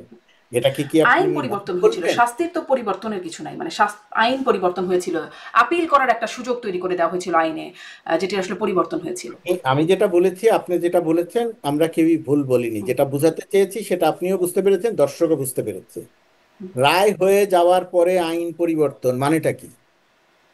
আপনি একজনকে ধরলেন, তিনি চুরি করেছেন, সেই আইন অনুযায়ী তার শাস্তি হয়ে গেল। তারপরে গিয়ে আবার আপনি চাপের কার মুখে পড়ে আইনটি পরিবর্তন করলেন। আমি বলছি এটাকে কিন্তু আপনি কি গোলাম বলবেন? মর্তুজা, এটা আইনের পরিবর্তনটা যেটা হয়েছিল, যে আইনে ছিল যুদ্ধাপরাধী দের জন্য বিচারের জন্য যে আইনটি ছিল, সেখানে ছিল রাষ্ট্রপক্ষ আপিল করতে পারবে কিন্তু আসামি পক্ষ করতে পারবে না। আইনের পরিবর্তন করে আসামি পক্ষকেও আপিল করার সুযোগ দেওয়া হয়েছিল। মানে সেটা তো একটা ভালো পরিবর্তন বলেই মনে হচ্ছে। আপনার কাছে কি মনে হয় যে আপনি একটা বিচার করলেন, বিচার করার পরে আপনি আইন পরিবর্তন করতে পারেন? বিচার করেছেন আপনি একটা আইনে, আমি বললাম যে না, এই বিচার ঠিক হয় নাই, তারপরে গিয়ে আপনি বলেন আচ্ছা ঠিক হয়নি, আপনি পরিবর্তন করেন। একটা মানুষের জীবন তো হুম, এখানে। হুম, হুম, অবশ্যই। সুতরাং মানে এইটা নিয়ে কিন্তু আর আইন কথা পরিবর্তন করে তো আসলে আসামিকে আপিলের সুযোগ দেওয়া না, হচ্ছে। না, সেটা হয় নাই। আপনি আরেকটু ভালো মতো দেখেন, সেটা হয় না। এটা নিয়ে আমি বিস্তারিত আলোচনা না করি। আচ্ছা, এটা নিয়ে বিস্তারিত আলোচনা না করি, আসলে আজকের আলোচনার বিষয়বস্তু এটা না। হ্যাঁ, আহ, আমি বলেছি শুধু যে চাপের পরিপ্রেক্ষিতে, প্রেসার গ্রুপের পরিপ্রেক্ষিতে এটা কোনো নির্দিষ্ট সংজ্ঞা তৈরি করতে পারবেন না আপনি। এটা গ্রামারে, গ্রামারে এর কোনো সংজ্ঞা লেখা আচ্ছা, নেই। আপনি আমাকে একটু এই ঘটনাগুলো বলেন তো। বঙ্গবন্ধুর 32 নম্বরে ভাঙচুর হলো, মানে বাড়ি ভাঙচুর হলো, আওয়ামী লীগ নেতাদের বাড়ি ঘরে হামলা হলো, প্রাক্তন স্ত্রী কখনো তার বাড়িতেও হামলা হলো, নুরুল হুদাকে জুতার মালা পরানো হলো, পটিয়া থানার ঘটনা যেটা ঘটলো, বা লালমনিরহাটের পাটগ্রামে যে ঘটনাটা ঘটলো, আপনার অফিস, প্রাক্তন অফিসে তো ডেইলি স্টার প্রথম আলোতে হামলার ঘটনা ঘটলো, জাতীয় পার্টির অফিসে ভাঙচুর অগ্নিসংযোগের ঘটনা ঘটলো, এগুলো কি মব নাকি এগুলো প্রেশার গ্রুপের ঘটনা? মানে বা কোনটি মব কোনটি দুটোর, প্রেশার গ্রুপ? এটা আপনি দুটোর মিশ্রণ বলতে পারেন। এর কোনোটাই ওই প্রক্রিয়াতে ঘটা উচিত হয় নাই। যে প্রক্রিয়াতে ঘটেছে সেই প্রক্রিয়াতে ঘটা উচিত হয়নি। মানে এগুলো কি মব? এটাকে আপনি কোনো কোনোটা মব বলতে পারেন, কোনো কোনোটা প্রেসার গ্রুপ বলতে পারেন, আপনি কি কোনো বলবেন কোনোটা কোনটা কোনটা জনমতের। এখানে মব, যেমন কোনটা ধরেন প্রেশার? শেখ হাসিনা যদি ওইভাবে কথা বলে উস্কানি না দিত, তাহলে হয়তো 32 নম্বর ওইভাবে ভাঙা হতো না। ভাঙার ক্ষেত্রে একই সঙ্গে মব বলতে পারেন, একই সঙ্গে জনবিক্ষুব্ধতার প্রকাশ বলতে পারতেন, যে তোমাকে আমরা তাড়িয়েছি, তোমাকে আমরা পরাজিত করেছি, তুমি আমাদের দেড় হাজার মানুষ হত্যা করেছো, তুমি এখনো আবার আমাকে হত্যা করতে চাইছো। এই ক্ষেত্রে যারা মব তৈরি করার চেষ্টা করেছিল, তারা মব তৈরি করেছে। এর সঙ্গে গিয়ে সাধারণ মানুষ যোগ দিয়েছে, যোগ দেওয়ার পরিপ্রেক্ষিতে এই বাড়িটা ভাঙচুর করা হয়ে গেছে। তো সবকিছু মিলিয়ে আপনার এইটা মব, এইটা প্রেসার গ্রুপ, এইটা সুশীল সমাজের চাপ, আপনি এইভাবে এটাকে শনাক্ত করতে এখন পারবেন না। কিছু কেউ মানুষের গ্রেপ্তার তো তখন ক্ষোভ আইন করা থাকেই, হয়নি। ধরেন অনেক বড় মানুষের ক্ষোভ গ্রেপ্তার- ছিল নিঃসন্দেহে বলা যায়, কিন্তু আমার আপনার বিরুদ্ধেও কিছু মানুষের ক্ষোভ আছে। এখন রাস্তায় বেরোলে যদি তারাও তাদের ক্ষোভ প্রকাশ করতে আসে, তাহলে আমরা করবোটা কি? আমরা অসহায়, আমরা কিছুই করব না, আমরা কিছু করতে পারি না। আপনি কিছু করতে পারেন না, আমি কিছু করতে পারি না। এই এক এই এই এই প্রক্রিয়ার মধ্য দিয়েই আমরা গিয়েছিলাম। 16 বছর আমরা এই প্রক্রিয়ার মধ্য দিয়েই গিয়েছিলাম। 16 বছর পরে এসে মানুষ এই পরিবর্তনটা চেয়েছে, কিন্তু সমস্যাটা হয়ে গেছে যে এর সুযোগ কিছু মানুষ নিচ্ছে। হুম। আর সত্যি সত্যিই মানুষের কিছু ক্ষোভ আছে, কিছু বিক্ষুব্ধতা আছে। এই দুটিকে যখন একসঙ্গে মিলিয়ে দেয়া হচ্ছে অথবা মিলে যাচ্ছে ঘটনার পরিপ্রেক্ষিতে, তখন যেটা ঘটছে সেটা মনে হচ্ছে এটা অনাকাঙ্ক্ষিত। তখন সেটা মনে হচ্ছে যে এইভাবে ঘটা ঠিক হয়নি। সুতরাং এখন আপনার আপনি কি এই মনে হয় ভূমিকাকে, সরকারের অবস্থানকে, আপনি বলছিলেন যেটা যেটা উচিত ছিল সেটি সরকার ঠিক করতে পারে নাই হয়তো, এখন কি সরকার সেই করার মতো একটা দৃষ্টিভঙ্গিও রাখছে, নাকি আসলে এড়িয়ে যাবার মতো একটা অবস্থায় আছে? আমার ধারণা যে এখন সরকার করার মতো দৃষ্টিভঙ্গি রাখছে, এবং এটা সময় লাগছে, এটা আরো সময় লাগবে, কিন্তু সরকারের ভেতরে একটা চেষ্টা আছে। সরকারের গুরুত্বপূর্ণ ব্যক্তিদের বক্তব্যে কি তা মনে হচ্ছে, যেটা আমি বললাম, প্রেস সচিবের বক্তব্য, সিনিয়র সহকারী প্রেস সচিবের বক্তব্য, মাহফুজ আলমের তথ্য উপদেষ্টার বক্তব্য? না, এই এই এই বক্তব্যগুলো দেয়া হয়েছে, এর মানে এই না যে তারা এই এই ঘটনাগুলোকে আরো বাড়তে দিচ্ছে। একই সঙ্গে ব্যবস্থাও নেওয়া হচ্ছে। আপনি যে ঘটনাগুলো নিয়ে কথা বলা হচ্ছে সেই ঘটনার জন্য যারা দায়ী তাদের বিরুদ্ধে ব্যবস্থাও নেওয়া হচ্ছে। পটিয়া থানায় যে ঘটনাটি ঘটলো, কি হলো ব্যবস্থা? ওসির বিরুদ্ধে ব্যবস্থা হলো, আমরা দেখলাম তো। তাদেরকে সব প্রত্যাহার করা হলো, মানে আরো প্রত্যাহার ব্যবস্থা নেওয়া, প্রত্যাহার তদন্ত ধরুন হচ্ছে। ধরুন ধরুন ধরুন একটা জায়গাতে একটা ঘটনা ঘটলো, এই ঘটনা বাংলাদেশে নতুন না। কোনো একটি থানার উপরে মানুষের বিক্ষুব্ধতা তৈরি হয়েছে যে কোনো কারণে, লজিক্যাল কারণে অথবা লজিক ছাড়া কারণে, যে কোনো কারণে। এখন সেখানে এটাকে কেন্দ্র করে আরো অনেক বড় ঘটনা ঘটতে পারে, আরো বড় অনাকাঙ্ক্ষিত ঘটনা ঘটতে পারে। সেই অনাকাঙ্ক্ষিত ঘটনা দূর করার জন্য এরকম একজন ওসিকে প্রত্যাহার করে নিয়ে আসার মধ্যে এত বড় কোনো পাপ আছে বলে আমি মনে করি না। হুম। আরো বড় কোনো ঘটনা না ঘটার ক্ষেত্রে ওসিকে প্রত্যাহার করা হতে পারে। আর তার যেটা আমার প্রত্যাশা, সেটা হচ্ছে প্রত্যাহার পর্যন্ত ঠিক আছে, পরের ঘটনাটা পুঙ্খানুপুঙ্খ তদন্ত হওয়া দরকার। যারা বললো থানা গুড়িয়ে দেওয়া হোক বা মানে থানা ভাঙচুরের, তাদের বিরুদ্ধে কোনো ব্যবস্থা? থানা গুড়িয়ে দেওয়া হোক, থানার বিরুদ্ধে ব্যবস্থা, মানে যারা ভাঙচুর, এটা করছে বা ভাঙচুর করলো তাদের বিরুদ্ধে বলছি আর কি। অবশ্যই ব্যবস্থা নেওয়া উচিত। যদি না নিয়ে থাকে তাহলে জনচাপ থাকা উচিত, গণমাধ্যমের প্রেসার তৈরি করা উচিত। জি। এখান থেকে আমি জিজ্ঞাসা করছিলাম যে সরকারের দৃষ্টিভঙ্গিটা কি মনে হচ্ছে, ব্যবস্থা নেওয়ার মতো? আর সরকার 100% ঠিক সেটা তো হবে না, সেটা হ্যাঁ। তো আমি বলছি না। সরকারের অনেক দুর্বলতা আছে, সরকারের অনেক ব্যত্যয় আছে, সরকারের অনেক ত্রুটি আছে, কিন্তু সরকার চেষ্টা করছে। অনেক প্রতিকূল দুর্বলতাটা আসলে অবস্থা, কোথায়? ব্যবস্থা নিলে কি হয় যদি এখানে ব্যবস্থা নেয়? এই ব্যবস্থা নেওয়ার সক্ষমতা একটা গুরুত্বপূর্ণ ব্যাপার। কেন নাই যারা সক্ষমতা? সক্ষমতা বাড়ছে আস্তে আস্তে, এটা আরো সময় দিতে হবে। 1 মাস সময়, 1 বছরও হয়নি এখনো, এটা অনেক অল্প সময়। 16 বছরের জঞ্জাল, প্রশাসন, প্রশাসনের ভেতরে এখনো যেভাবে লোকজন রয়ে গেছে, পুলিশ বাহিনীকে সক্রিয় করতে এখনো যে পরিমাণ সময় লাগছে, এটা আরো সময় দিতে হবে। আসলে কিভাবে 16 বছর। পুলিশ বাহিনী সক্রিয় হবে যখন আসলে পুলিশ বাহিনী যদি বলে যে একে আমি কেন গ্রেপ্তার করবো, এর বিরুদ্ধে মামলা নাই, আমি কিভাবে গ্রেপ্তার করবো? তারপর যদি এরকম ঘটনা ঘটে, নিশ্চয়ই পুলিশ বাহিনীর কোনো দোষ ত্রুটি থাকতে পারে। এটা একটি ঘটনা, সারা বা দেশে ধরেন কোথাও লালমনিরহাটের পাটগ্রামে যে ঘটনাটা ঘটলো, দেখেন, চাঁদাবাজদের ধরে নিয়ে আসছে। অনাকাঙ্ক্ষিত ঘটনা, অনাকাঙ্ক্ষিত ঘটনাই, কিন্তু সারা দেশের 550 থানা, 550-র উপরে থানা, সব সব থানায় এরকম ঘটনা ঘটছে না। আপনি উদাহরণ দিতে গেলে একটি দুটিই দিতে পারবেন। বা একটা চাঁদাবাজদের ধরে নিয়ে গেলে পরবর্তী, মাসুদ হান্নান যদি গিয়ে সেখানে আবার প্রভাব বিস্তার করে, এরকম ঘটনা একটা দুটা, কয়েকটা ঘটনায় তো আসলে নজির স্থাপন করে গণমাধ্যমে আসে, সব তো আসেও না। ডিআইজি কে গিয়ে শাসানো হচ্ছে, সেই ভিডিও ভাইরাল প্রথমত হয়েছে। কথা, সব আসে না, এই তথ্যটার সঙ্গে আমি একমত নই। হ্যাঁ। দ্বিতীয়ত কথা, একজন দুইজন গিয়ে যে প্রভাব বিস্তার করার চেষ্টা করছে, অবশ্যই সেই প্রভাব বিস্তার থেকে বিরত থাকতে হবে এবং সরকারের উচিত সেই জায়গাটাতে কড়া অবস্থান নেওয়া, যে সরকার কাউকে ছাড়তে হলে যার বিরুদ্ধে মামলা নাই বা যিনি নিরপরাধ, তার বিরুদ্ধে সরকার ব্যবস্থা নিবে। ব্যক্তি আমি আপনি বা নাম যাই হোক, তিনি ব্যবস্থা নেবেন না। এই জায়গাটিতে সরকারের আরো অনেক সক্রিয় এবং শক্ত হওয়া দরকার। জি, সেটি নিশ্চয়ই আমরা প্রত্যাশা করব। সেই অবস্থানের ব্যত্যয় থাকছে বলেই এত প্রশ্ন। একটু আরেকটা প্রশ্ন যাই, জুলাই এর মানে বর্ষপূর্তি, সেই বর্ষপূর্তিতে এসে হঠাৎ করে, মানে হঠাৎ করে বলবো না, বা আগে থেকেও এরকম একটা প্রচারণা প্রোপাগান্ডা ছিল, এখন এসে এই বিষয়গুলো আলো আসছে যখন ফরহাদ মজহারের বক্তব্যটা সমকালে তার যে ইন্টারভিউ সেখানে আসলো। এটা জুলাইয়ের মানে অগাস্টের ঘটনার পরে, সরকার পতনের পরে আমরা দেখেছিলাম মার্কিন স্টেট ডিপার্টমেন্টের সাবেক কর্মকর্তা মাইক বেঞ্চ, তিনি বলেছিলেন যে রেজিম চেঞ্জের একটা ঘটনা, যুক্তরাষ্ট্র এখানে প্রভাব খাটিয়েছে। তিনি বলেছিলেন যে আওয়ামী লীগ যুক্তরাষ্ট্রের স্বার্থের পরিপন্থী এবং বিএনপিকে তারা তাদের স্বার্থের অনুকূলে মনে করেন। তারপরে আমরা দেখলাম জেফ্রি স্যাক্স, তিনি বললেন, তিনিও এরকম কথা বলেছেন যে পাকিস্তানের মতো বাংলাদেশেও রেজিম চেঞ্জে যুক্তরাষ্ট্রের মানে প্রভাব থাকতে পারে, খুব শক্ত ভূমিকা থাকতে পারে, এই লক্ষ্যে বললেন। এবং তারপরে ফরহাদ মজহার বললেন জেফ্রি স্যাক্সের এই কথাটা কিন্তু ফেলে দেওয়া যাচ্ছে না, এরকম একটা কথা কিন্তু আসলো। আসলে আমরা দেশে দেশে যুক্তরাষ্ট্রের রেজিম চেঞ্জের ঘটনা দেখেছি, সেটা ইরাক, আফগানিস্তান, লিবিয়া, এরকম অনেক ঘটনা আছে আর কি, বলতে থাকলে অনেক বড় বলা যাবে। বাংলাদেশে কি এর কোনো ভিত্তি আছে? যে কথাগুলো বলছেন এখন জুলাই অভ্যুত্থানের পক্ষে শক্ত যারা অবস্থানে ছিলেন, সেই ফরহাদ মজহারও একটা প্রশ্নবোধ তুলে দিচ্ছেন, আসলে এটাকে কি বলবেন? দেখেন, আমি কারো নাম বললি না, বাংলাদেশে সবসময় কিছু বিভ্রান্তিকর মানুষ আছেন যারা সবসময় অন্যের কাঁধে বন্দুক রেখে গুলি করতে চান, বিপ্লব করতে চান অন্যের কাঁধে বন্দুক রেখে। তো বিপ্লব তো ওভাবে হয় না, মাঠে থেকে বিপ্লব করতে হয়, এটা একটা দিক। আর মার্কিন যুক্তরাষ্ট্র যেহেতু পৃথিবীর বিভিন্ন দেশে হুম। সরকার পরিবর্তনের সঙ্গে তার একটা সংশ্লিষ্টতা থাকে, এর কিছু তথ্য প্রমাণ পাওয়া যায়, কিছু তথ্য প্রমাণ পাওয়া যায় না, আহ, কিছু ধারণা করা হয়। তো সেরকম একটা জায়গাতে বাংলাদেশের সরকার পরিবর্তনের সঙ্গে আপনি যে নামগুলো বললেন, এই নামগুলোকে বলা হয়েছে যে থাকতে পারে, পাকিস্তানের মতো থাকতে পারে। ইমরান খানকে সরানোর ক্ষেত্রে একটা ভূমিকা ছিল, বলা হয় বাংলাদেশেও সেরকম একটা অবস্থা থাকতে পারে। আর আমার ব্যক্তিগতভাবে ধারণা সেটা যে বিগত ফ্যাসিস্ট রিজিমে শেখ হাসিনার সঙ্গে মার্কিন যুক্তরাষ্ট্রের সম্পর্ক ভালো ছিল না। হুম, বিভিন্ন সময়ে সেটা দৃশ্যমানভাবে দেখা গেছে। এই ভালো না থাকার কারণে একে একে দুই মেলানো হয়েছে। বাংলাদেশের মানুষ বিক্ষুব্ধতার এমন পর্যায়ে গেছে যে তারা রাস্তায় নেমে এসেছে। রাস্তায় নেমে এসে তারা গুলির সামনে বুক পেতে দিয়েছে। একজনকে গুলি করলে পাশের আর দুইজন সরে যায় না, সে সেখানে দাঁড়িয়ে থাকে অথবা সামনে এগিয়ে যায়।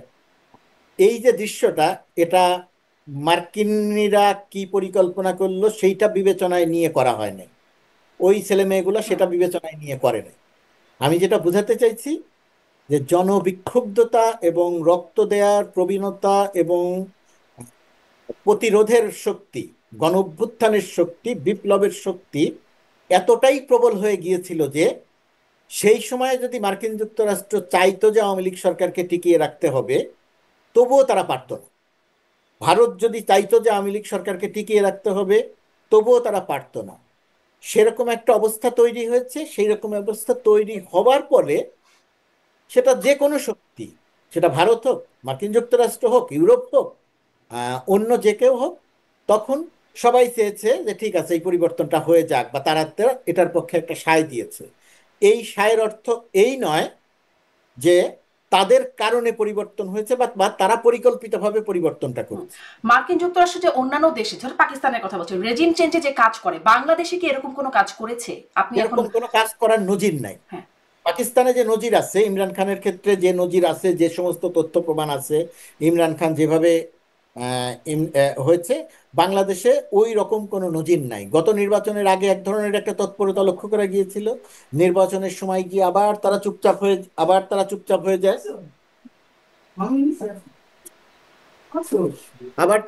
হয়ে যায় বিগত নির্বাচনের আগে। কিন্তু এই গণ অভ্যুত্থানের সময়ে তারা বড় কোনো ভূমিকা নিয়েছে, এরকম কোনো নজির আমরা দেখছি না। এই আস্তে কথা বলেন। আপনার মনে হয় একটু মানে অফিসে মানুষও চলে আসছে, আমি খুব হ্যাঁ, হ্যাঁ, দ্রুতই শেষ নিশ্চয়ই। করার চেষ্টা করছি। আসিফ অসুবিধা নেই। মাহমুদের একটা বক্তব্য আমরা শুনেছিলাম, তিনি বলেছেন, ফেসবুক পোস্টেও লিখেছেন যে মার্কিনীদের সাথে তাদের কথা হচ্ছিল, দূতাবাসের সাথে কথা হচ্ছিল অভ্যুত্থান চলাকালীন সময়ে। আসলে এই বিষয়গুলো তো আসছে, কেন তাদের সাথে কথা হচ্ছিল? হতেই পারে আমাদের কোন কোন রাজনৈতিক দলের দূতাবাসের সাথে কথা হয় না। কিন্তু ছাত্ররা আমাদের কোন, কোথা থেকে আসলে এসে দূতাবাসের বুঝি সাথে নাই, কথা বলছে? বুঝিনি, আবার মানে বলেন। ছাত্ররা, আসিফ আসিফ মাহমুদ তখন ছাত্র, একদমই সাধারণ ছাত্র, তারা কোথা থেকে আসলে যুক্তরাষ্ট্র দূতাবাসের সাথে কথা বলে? আসিফ মাহমুদ কে? ওই সময় আসিফ মাহমুদ কে? ছাত্র, শুধুই সাধারণ ছাত্র? আন্দোলনকারী। শুধুই সাধারণ ছাত্র? আর কি? শুধুই আন্দোলনকারী? আর কি? সময় গণ অভ্যুত্থানের যে 4-5 জন নেতা তাদের একজন। হুম। তাদের নামে আন্দোলন চলছিল, আমরা গণমাধ্যমে সংবাদ প্রকাশ করছিলাম। আসিফ বলেছে আজকে এই কর্মসূচিটা আছে। ফেসবুকে হুম। ছোট্ট একটা পোস্ট, বাংলাদেশ সহ পৃথিবীর বহু গণমাধ্যম সেটাকে উদ্ধৃত করে সংবাদ প্রকাশ করেছে। সুতরাং আসিফ মাহমুদ সেই সময় শুধুই একজন সাধারণ ছাত্র নয়, নেতৃত্ব, ছাত্র নেতৃত্ব নেতৃত্ব। এবং গণঅভ্যুত্থানের নেতৃত্ব, যে অভ্যুত্থানটিকে দেশের মানুষ দেখছে, সারা পৃথিবী দেখছে, সেই আন্দোলনের নেতৃত্ব। তো সেই আন্দোলনের নেতৃত্বকে হত্যা করা হতে পারে, গুম করা হতে পারে, যে কোনো কিছু করা হতে পারে। তো সেরকম একটা জায়গাতে শুধুমাত্র মার্কিন যুক্তরাষ্ট্রের সঙ্গে না, উনি বলেছেন একটার কথা, আমরা নিজেরা জানি, আরো বহু দেশ থেকে যোগাযোগ করেছে এদের সঙ্গে। রাশিয়া আগে থেকেই বলেছিল যে রেজিম চেঞ্জের একটা চেষ্টা, মানে এই তো তথ্য বাংলাদেশকে দিয়েও ছিল, যুক্তরাষ্ট্র করতে পারে। যুক্তরাষ্ট্রের সাথে এরকম যোগাযোগ, মানে কিছু রাশিয়া সমীকরণ বলেছে কি মিলবে না? রাশিয়া বলেছে তার পলিটিক্যাল অবস্থান থেকে হুম, রাশিয়া যুক্তরাষ্ট্রের বিরুদ্ধেই অভিযোগ করবে। হুম। আবার যুক্তরাষ্ট্র অভিযোগ করলে রাশিয়ার বিরুদ্ধেই অভিযোগ করবে। তো এই সমস্ত অভিযোগ ভিত্তিহীন, অভিযোগের কোনো মূল্য আছে বলে আমি মনে করি না। আর যুক্তরাষ্ট্র দূতাবাসের পক্ষ থেকে সেই সময় যোগাযোগ করা হয়েছে, আরো অনেক দূতাবাসের, ইউরোপের আরো অনেক দূতাবাসের পক্ষ থেকে যোগাযোগ করা হয়েছে। এরা যাতে বিপদে না পড়ে, এদেরকে কিভাবে একটু শেল্টার দেওয়া যায়, এদের মানবাধিকারের জায়গা থেকে সবাই চেষ্টা করেছে যাতে এদেরকে হত্যা করা না হয়, আচ্ছা, ও যাতে একটু আসিফ মাহমুদের ওই জায়গাটিও তাহলে জিজ্ঞাসা করি। তিনি বলেছিলেন সেখানেই যে 5ই আগস্ট সরকার পতন না হতো, সশস্ত্র বিপ্লবের প্রস্তুতি তাদের ছিল। এই সশস্ত্র বিপ্লবটা কিভাবে হতো, এই অস্ত্রগুলো কোথা থেকে এটা কিভাবে হতো আসতো এই বা বিষয়ে আসছিল, সেই এটা অস্ত্র ট্রেনিং কোত্থেকে আসছে, মানে ছিল কোথা থেকে আসলো ট্রেনিংটা, এবং সেই অস্ত্রগুলো এখন কোথায়? এই বিষয়ে আমার কোনো ধারণা নাই।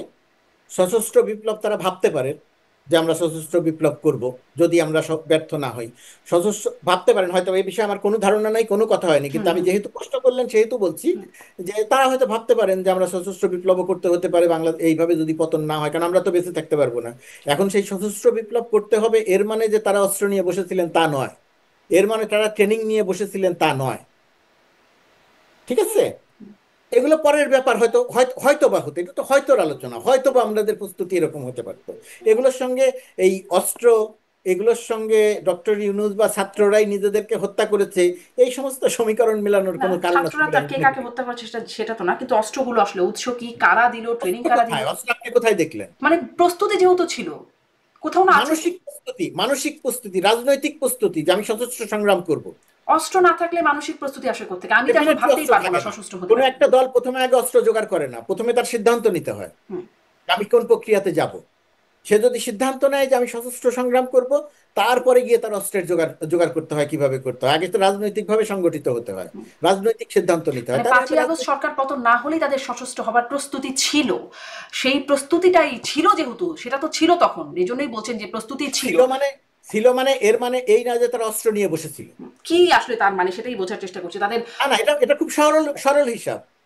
থাকতে পারে, আমি প্রথমত বললাম এ বিষয়ে আমার আসিফ মাহমুদের সঙ্গে কোনো কথা কখনো হয় নাই, এনসিপির কোনো নেতার সাথে এই বিষয়ে কোনো কথা হয় নাই, কিন্তু তাদের ছিল বলতে কি বুঝিয়েছে? আমি বুঝি ছিল বলতে যে তারা মনে করেছিল যদি এইভাবে এই প্রক্রিয়ায় পতন না হয়, আমরা যেহেতু বাঁচতে পারবো না, আমাদের যেহেতু আন্ডারগ্রাউন্ডে চলে যেতে হবে হয়তোবা, আমাদের যেহেতু দেশ ছেড়ে চলে যেতে হবে হয়তোবা যদি পালাতে পারি, তো সেই ক্ষেত্রে আমরা সশস্ত্র সংগ্রাম করবো, এটাই তাদের একটা প্রস্তুতির কথা বলে থাকতে পারে। আর ভালো হয় এই প্রশ্নটা সরাসরি তাকে করা। জি। এবং সে বিষয়ে আসলে কেউ কথাও বললেন না, এরকম একজন উপদেষ্টা এই কথাটা বলে ফেললেন, তার প্রেক্ষিতে কেউ কথাও বললেন না। মাহফুজ আলম এখন ফেসবুক পোস্টে দেখছেন মেটিকুলাস ডিজাইনের সমস্যা কোথায়, এবং তিনি বলছেন 69 71 এখানে মেটিকুলাস ডিজাইন আছে। এবং তার অনেক বড় একটা পোস্ট, এতটা পড়া সম্ভব না, এবং তিনি পুনশ্চতে বলছেন যে দুটি ভাগে ভাগ ছিল আসলে এই জুলাই অভ্যুত্থানের অংশ, 5ই জুন থেকে 18ই জুলাই, এবং 19 জুলাই থেকে 5ই আগস্ট। প্রথম অংশটি অবশ্যই মেটিকুলাস ডিজাইনের অংশ ছিল। প্রথম অংশ মানে আপনারাও এটার সাথে প্রত্যক্ষ পরোক্ষভাবে কাজ করেছেন, এর পরেও আছেন। মেটিকুলাস ডিজাইনটা কি বুঝতে পেরেছিলেন, পেরেছিলেন? দেখেন, মেটিকুলাস শব্দটাকে একটা নেগেটিভ শব্দে পরিণত করা হয়েছে। ডক্টর ইনুজ যখন এই কথাটা বললেন তখন এটাকে একটা নেগেটিভ শব্দে পরিণত করা হয়েছে প্রপাগান্ডা চালিয়ে। এই আন্দোলনটার ধরন অন্য যে কোনো আন্দোলনের থেকে একটু আলাদা ছিল। এটা আপনি গণ অভ্যুত্থানের ইতিহাস যখন লেখা হবে তখন আপনি দেখবেন। আলাদা ছিল মানেটা কি? আলাদা ছিল মানে হচ্ছে এই আন্দোলনের একজন নেতা ছিল না, এই আন্দোলনের কয়েকজন নেতা সামনে ছিল, আরো বড় বড় নেতা, বড় বড় রাজনৈতিক দলের নেতারা ছিল পেছনে। নর্মালি বড় রাজনৈতিক দলের নেতারা সামনে থাকেন সাধারণত, তারা পেছনে থাকেন, কিন্তু এই আন্দোলনের ক্ষেত্রে তারা পেছনে ছিলেন, 1 নম্বর। 2 নম্বর, এই আন্দোলনের নেতা একজন ছিলেন না। যেমন গোয়েন্দা সংস্থার সঙ্গে আমরা সাংবাদিক হিসেবে তখন দেখেছিলাম, কাকে ধরবে, কাকে ধরলে আন্দোলনটা বন্ধ করা যাবে, কাকে ধরলে আন্দোলনটা বাইপাস করা যাবে, ডাইভার্ট করা যাবে, এইটা আমাদের গোয়েন্দারা জানতেন না। তারা হাসনাতকে ধরবেন, তারা নাহিদকে ধরবেন, তারা আসিফকে ধরবেন, না কাকে ধরবেন এটা তারা বুঝতে পারছিলেন না। তো বাংলাদেশে এ যাবৎকালে যত আন্দোলন হয়েছে এই প্রক্রিয়ায় কোনো আন্দোলন হয় নাই। এরশাদ বিরোধী আন্দোলনের নেতা ছিলেন খালেদা জিয়া, শেখ হাসিনা, বামরাও ছিল, একজন নেতা ঠিক ছিল। কিন্তু এই আন্দোলনে সেটা ঠিক ছিল না। একজনকে ধরা হয়েছে আর একজন একটা ঘোষণা দিয়েছে, একজন আত্মগোপনে চলে গেছে, তার পেছনে গোয়েন্দা লেগেছে, আর একজন একটা ঘোষণা দিয়েছে, এবং ওই যে কে ঘোষণা দিয়েছে আমরা গণমাধ্যম হিসেবে আমরাও তাদের খুব পরিষ্কার করে জানতাম না, কে একটু একটু জানতাম। আবার একই রকম ভাবে গোয়েন্দারা বা সরকারও জানতো না। পুরো সিস্টেমকে, সরকারের পুরো মেকানিজমকে ফেল করানো হয়েছিল, বিভ্রান্ত করা হয়েছিল। তো মেটিকুলাস শব্দটা তো আকাশ থেকে পড়ে না, এই শব্দটা তো আমাদের এখানে আছে। তো মেটিকুলাস শব্দ দিয়ে এই ধরনের বহু জিনিসকে বোঝানো হয়েছে। মেটিকুলাস শব্দ মানে ষড়যন্ত্র করে। কারণ ষড়যন্ত্র মানেটা কি, সেটাও যে খুব সবসময় খারাপ শব্দ তা তো নয়। আগরতলা ষড়যন্ত্র তার খারাপ শব্দ না। তো এখন এই এই ব্যাপারগুলো ঘটেছে, অবশ্যই এটা অন্য আন্দোলনের চেয়ে আলাদা ছিল। মেটিকুলাস বলতে এখানে সেটাই বোঝানো হচ্ছে মানে যে একজন সুনির্দিষ্ট নেতা নাই, সুনিপুণ অনেক। পরিকল্পনা বললে আমরা আসলে বাংলায় যদি ডেফিনেটলি বলি। নিপুণ পরিকল্পনা। নিপুণ পরিকল্পনা না থাকলে 5 জন 7 জন 10 জন লিডার থাকতে পারে না। একজন ধরা হলে যোগাযোগ বন্ধ, ইন্টারনেট বন্ধ, ফোনে কথা বলা যাচ্ছে না, সেরকম একটা জায়গাতে একজন কে খুঁজে পাওয়া যাচ্ছে না, আরেকজন কোনো একটা কোণার থেকে ছোট্ট একটা ঘোষণা দিয়ে দিচ্ছে, ভিপিএন দিয়ে ফেসবুক চালানো হচ্ছে, সেটার উপরে ভিত্তি করে সংবাদ সারা দেশে ছড়িয়ে পড়ছে। তো এগুলো কি আপনার সুনিপুণ পরিকল্পনার অংশ না? অথবা ঘটনার পরিপ্রেক্ষিতে সুনিপুণ পরিকল্পনা হয়ে গেছে। সুতরাং এটাকে, মেটিকুলাস শব্দকে আপনার এত নেগেটিভলি উপস্থাপনের কোনো না, কারণ নেই। নেগেটিভলি না, মেটিকুলাসের একটা সুনির্দিষ্ট অর্থ আছে, সে সুনির্দিষ্ট বা সুনিপুণ সেই একটা, অর্থের মধ্যে এই আমি যতগুলো কথা বললাম এই মানে তার পুরোটা মানে তো ষড়যন্ত্র না, মেটিকুলাস মানে তো ষড়যন্ত্র, এটার আবিধানিক এটাকে অর্থও তা না। এই এরকম একটা নেগেটিভ এরকম একটা নেগেটিভ ওয়ার্ডে পরিণত করা হয়েছে, হুম। তার না কারণ পরিণত। হয়তো এটার একটা বিশ্লেষণ এরকম হতে পারে যে মেটিকুলাস, আমরা তো মানে অন্তত ভাবছিলাম যেটি কোনো রকম পরিকল্পনা ছাড়া, কোটা আন্দোলন থেকে মানুষ নামলো কোটা আন্দোলনের পরিকল্পনায়, তারপরে সেটি সরকার পতন হয়ে গেল। এবং যেটি আমরা জানি গণ অভ্যুত্থান, সবাই মানুষ ঝাঁকে ঝাঁকে, কোনো নেতৃত্ব নাই সেখানে, মানুষ যোগ দিল, স্বয়ংক্রিয় বা স্বপ্রণোদিত একটা ব্যাপার স্যাপার এর মধ্যে।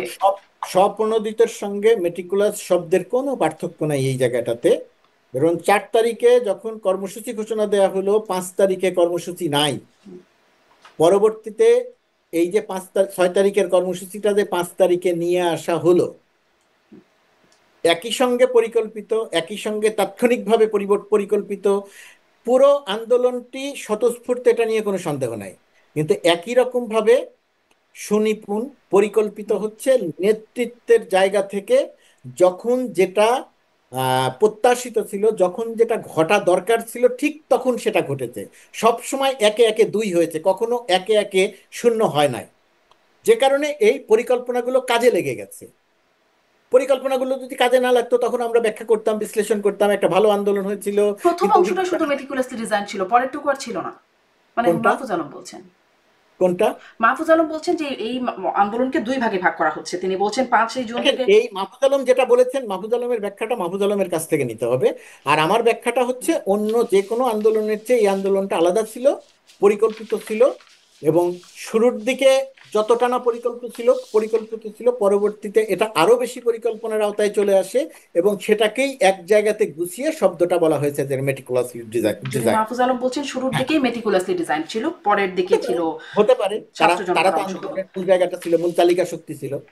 যাই হোক, আমি পরের প্রশ্নে যাই। আপনি যেহেতু যুক্তরাষ্ট্রের প্রেস মিনিস্টার, ওয়াশিংটনের প্রেস মিনিস্টার হিসেবে কাজ করছেন, এটি হয়তো আমাকে একটু ভালো করে বলতে পারবেন। মার্কো রুবিও গত 1 জুলাই ফোন করেছিলেন ডক্টর ইউনুসকে, এবং 15 মিনিটের মতো কথা হয়েছে তাদের মধ্যে। কি কথা হয়েছে সেটি আমরা আমরা বাংলাদেশের পক্ষ থেকে খুব স্পষ্ট জানতে পারি নাই। সৌহার্দ্যপূর্ণ পরিবেশে, মানে সৌহার্দ্যপূর্ণ আলোচনা হয়েছে, বন্ধুত্বপূর্ণ আলোচনা, প্রেস সচিবের কাছ থেকে জানা গেছে। আর পররাষ্ট্র দপ্তর, মার্কিন পররাষ্ট্র দপ্তর, তারা বলছেন যে অর্থনৈতিক সম্পর্ক আরো গভীর করার বিষয়ে যৌথ প্রতিশ্রুতি ব্যক্ত, এবং ইন্দো প্রশান্ত মহাসাগরীয় অঞ্চলে নিরাপত্তা ও স্থিতিশীলতা বৃদ্ধির জন্য প্রতিশ্রুতি পুনর্ব্যক্ত করা হয়েছে। আসলে কি হয়েছে, মানে অর্থনৈতিক সম্পর্ক আরো গভীর করতে কি আলোচনা হলো, ইন্দো প্রশান্ত মহাসাগরীয় অঞ্চলে নিরাপত্তা স্থিতিশীলতা বৃদ্ধির জন্য কি প্রতিশ্রুতি হলো বা কি হলো, একটু বলতে পারেন? প্রথমত কথা, এটা ছিল একটা রুটিন কল। রুটিন কলে দুই দেশের, এক দেশের পররাষ্ট্রমন্ত্রী আর এক দেশের সরকার প্রধানের সঙ্গে কথা বলেছে। এবং সেই কথার মধ্যে যে বিষয়গুলো আলোচনা হয়েছে, মার্কিন যুক্তরাষ্ট্রের পররাষ্ট্র দপ্তর থেকে যেটা দেয়া হয়েছে, আপনি যে কথাগুলো বললেন, এবং বাংলাদেশের পক্ষ থেকে যে কথাগুলো বলা হয়েছে, এই বিষয়গুলোই সেখানে আলোচনা হয়েছে। সেখানে এমন কোনো বিষয় আলোচনা হয় নাই যেটা গোপন রাখা হয়েছে। প্রশান্ত মহাসাগরীয় অঞ্চল নিয়ে যুক্তরাষ্ট্রের একটা পরিকল্পনা আছে। এই অঞ্চলে তারা তাদের প্রভাব তৈরি রাখতে চায়, সেই ক্ষেত্রে তারা বাংলাদেশের সহায়তা আছে, বহু বছর আগে থেকে এটা চেয়ে আসছে। এবং বাংলাদেশ সবসময়ই বলেছে আমরা সংঘাত চাই না, সবার সঙ্গে বন্ধুত্ব চাই। যে জায়গাতে যে সমর্থন বাংলাদেশের দেয়া দরকার, বাংলাদেশ সেই জায়গাটাতে সেই সমর্থন দিবে, এরকম একটা ব্যাপার তৈরি হয়েছে। এর মধ্যে নির্বাচন নিয়ে কথা হচ্ছে, খুব স্বাভাবিক। বাংলাদেশে একটা ইন্টারিম সরকার, ডক্টর ইউনূস সেখানকার নেতা, তার সঙ্গে যখন মার্কিন পররাষ্ট্রমন্ত্রীর কথা হয়েছে, সেখানে বাংলাদেশের নির্বাচন প্রসঙ্গ এসেছে। ডক্টর ইউনূস নির্বাচন নিয়ে যে কথাগুলো তিনি পাবলিকলি বলেছেন, মানুষকে সামনে বলেছেন, সেই কথাগুলোই পুনর্ব্যক্ত করেছেন। আর অর্থনীতি বলতে, অর্থনীতি এই মুহূর্তে আপনি জানেন যে বাংলাদেশের সঙ্গে যুক্তরাষ্ট্রের একটা খুব গুরুত্বপূর্ণ আলোচনা চলছে। ট্যারিফ ইস্যুতে খুব গুরুত্বপূর্ণ আলোচনা চলছে। যুক্তরাষ্ট্র পৃথিবীর বহু দেশের ক্ষেত্রে উপর ট্যারিফ আরোপ করেছে। এখন বাইলেটারাল আলোচনা চলছে, বাংলাদেশ একটা পার্ট, যুক্তরাষ্ট্র একটা পার্ট। সেই আলোচনার অনেকগুলো মিটিং হয়েছে, কিছু গণমাধ্যমে এসেছে, কিছু গণমাধ্যমে আসে নাই। গত 2 তারিখ বা 3 তারিখেও একটা মিটিং হলো। এই 2-1 দিনের মধ্যে হয়তো আরেকটা মিটিং হবে।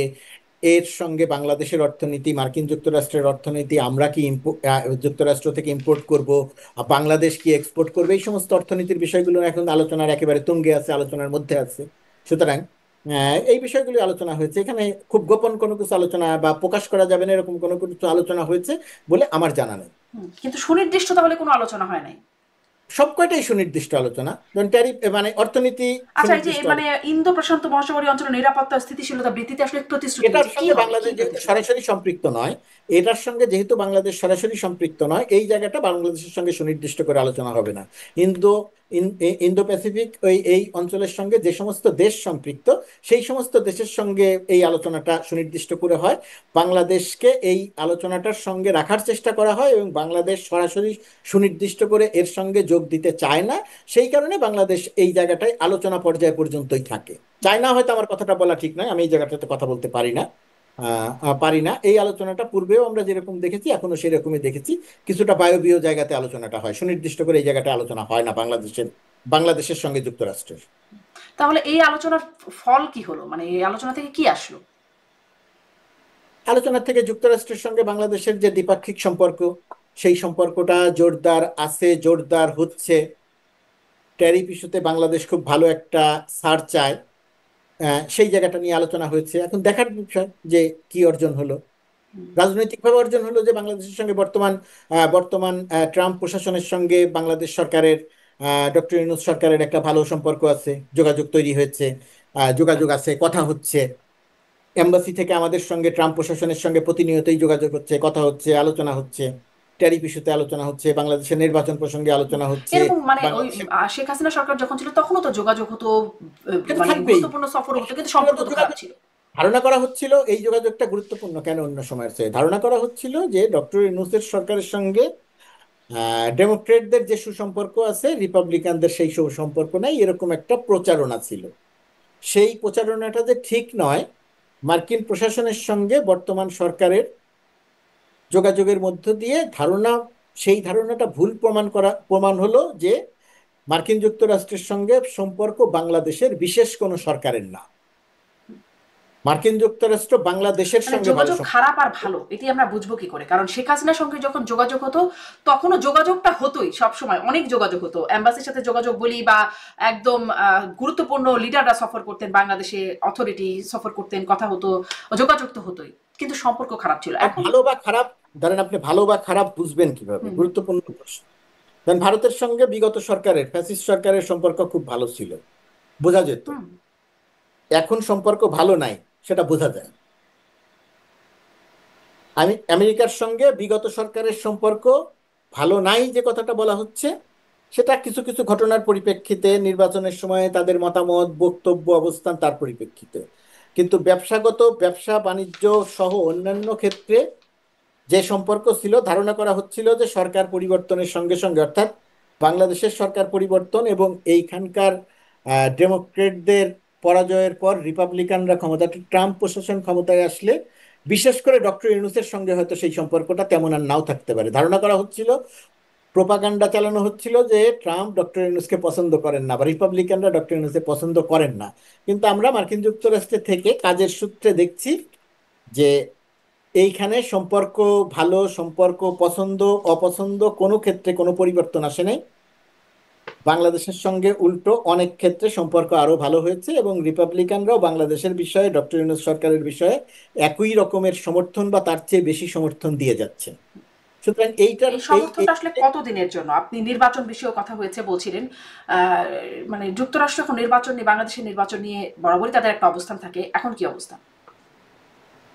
যুক্তরাষ্ট্রের নির্বাচন নিয়ে সুনির্দিষ্ট কোনো অবস্থান নাই। যুক্তরাষ্ট্র বলে নাই যে নির্বাচন ফেব্রুয়ারিতে হতে পারে, যুক্তরাষ্ট্র বলে নাই যে এই নির্বাচনটা 2 বছর পরে হতে হবে বা নির্বাচনটি কালকে হতে হবে। যুক্তরাষ্ট্র একটা গণতন্ত্রে উত্তরণ দেখতে চায় বাংলাদেশে। হুম, সেই গণতন্ত্রে উত্তরণের জন্য যুক্তরাষ্ট্র সরকারের, ডক্টর ইউনূসের সরকারের প্রতি পূর্ণ আস্থা আছে। তিনি যে প্রক্রিয়াতে গণতন্ত্রে পদার্পণের টাইম লাইন সেট করেছেন, তার প্রতি যুক্তরাষ্ট্র সরকারের সমর্থন আছে। হুম। মানে এটা কত দিনের জন্য না, সরকারটি তো ইন্টারিম সরকার। ফেব্রুয়ারিতে নির্বাচন হলে নির্বাচন পর্যন্ত, জুলাইতে নির্বাচন হলে জুলাই পর্যন্ত, জানুয়ারিতে নির্বাচন হলে জানুয়ারি পর্যন্ত। সরকার তো এক নির্বাচনকালীন সরকার, নির্বাচন পর্যন্ত সরকার।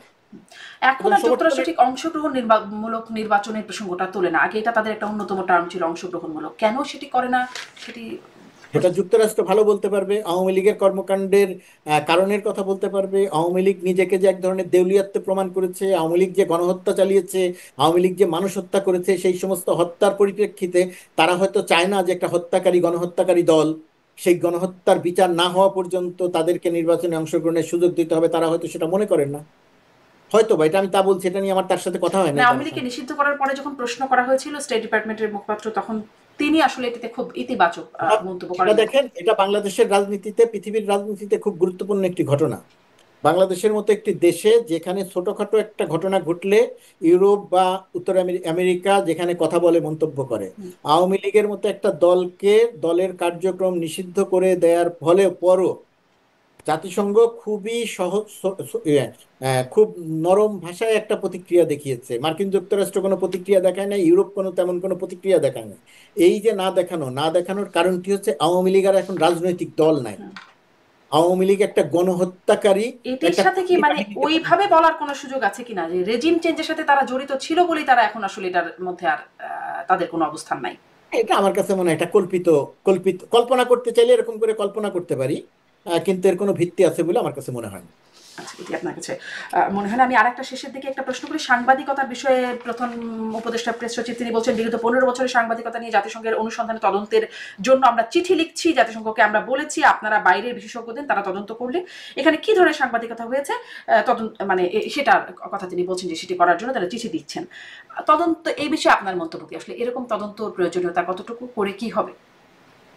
প্রথমত কথা, এরকম কোনো তদন্ত যদি জাতিসংঘ বা অন্য কাউকে বা কোনো মানবাধিকার সংগঠনকে যদি করতে বলা হয়, এর মধ্যে আমি কোনো অন্যায়, অপরাধ বা ভুল কোনো কিছু দেখি না। তদন্ত করে দেখবেন, তদন্ত করে বাংলাদেশের গত 15 বছরের সাংবাদিকতা বিষয়ে যে সমস্ত ধারণা প্রচলিত আছে, বাংলাদেশের গণমাধ্যমের আস্থা কমে যাওয়া, সাংবাদিকদের দালালি করা, ইত্যাদি ইত্যাদি যে অভিযোগগুলো আছে, আমরা বলছি সেই অভিযোগগুলো আদৌ ঘটেছে কিনা, আন্তর্জাতিক মানদণ্ড অনুযায়ী সেগুলোকে কিভাবে দেখা হয়, সেগুলোকে আরো বিস্তারিতভাবে জানা যাবে।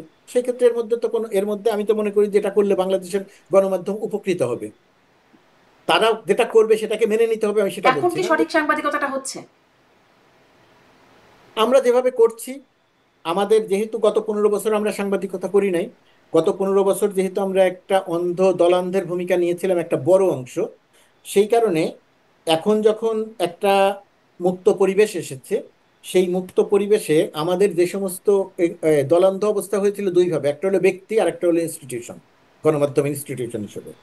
তো যে সমস্ত ইনস্টিটিউশন দলান্ধ ভূমিকা পালন করেছিল, সেই সমস্ত ইনস্টিটিউশন নিজেরা নিজেরা নিজেদের একটা ভয়ে এখনো যে সঠিক সাংবাদিকতা করা দরকার তারা যে সঠিকটা করছে সেটা হয়তো না, অনেকেই করছেন। সেই না করার ক্ষেত্রে একটা দায় পড়ছে যে সরকার ভয় দেখাচ্ছে। সরকারের জায়গা থেকে একজন একটা কথা বললেই গণমাধ্যম ভয় পেয়ে যাবে, সেই রকম অবস্থা এখন বাংলাদেশে নাই। কিন্তু কোনো কিন্তু কোনো সাংবাদিকদের গণমাধ্যম মধ্যে যে মবের ভয় কাজ করে তার কি হবে? মবের ভয় কাজ করে, সেটা বাংলাদেশ তো কেউ তো বিচ্ছিন্ন কিছু নয়। কিন্তু আমি যেটা বলার চেষ্টা করছি, এই যে মবের ভয় কাজ করে, এগুলো এক ধরনের অজুহাত। আমি যে সাংবাদিকতা করছি না, যদি না করে থাকি, সেটা করছি না আমি বিগত সময়ে যে তোষামোদী করেছিলাম, সেই তোষামোদীর পরিপ্রেক্ষিতে আমার বিরুদ্ধে কোনো ব্যবস্থা নেওয়া হয় কিনা, আমার অপকর্মের বিরুদ্ধে এক ধরনের ভয়, ব্যক্তি এবং ইনস্টিটিউশন সবাই।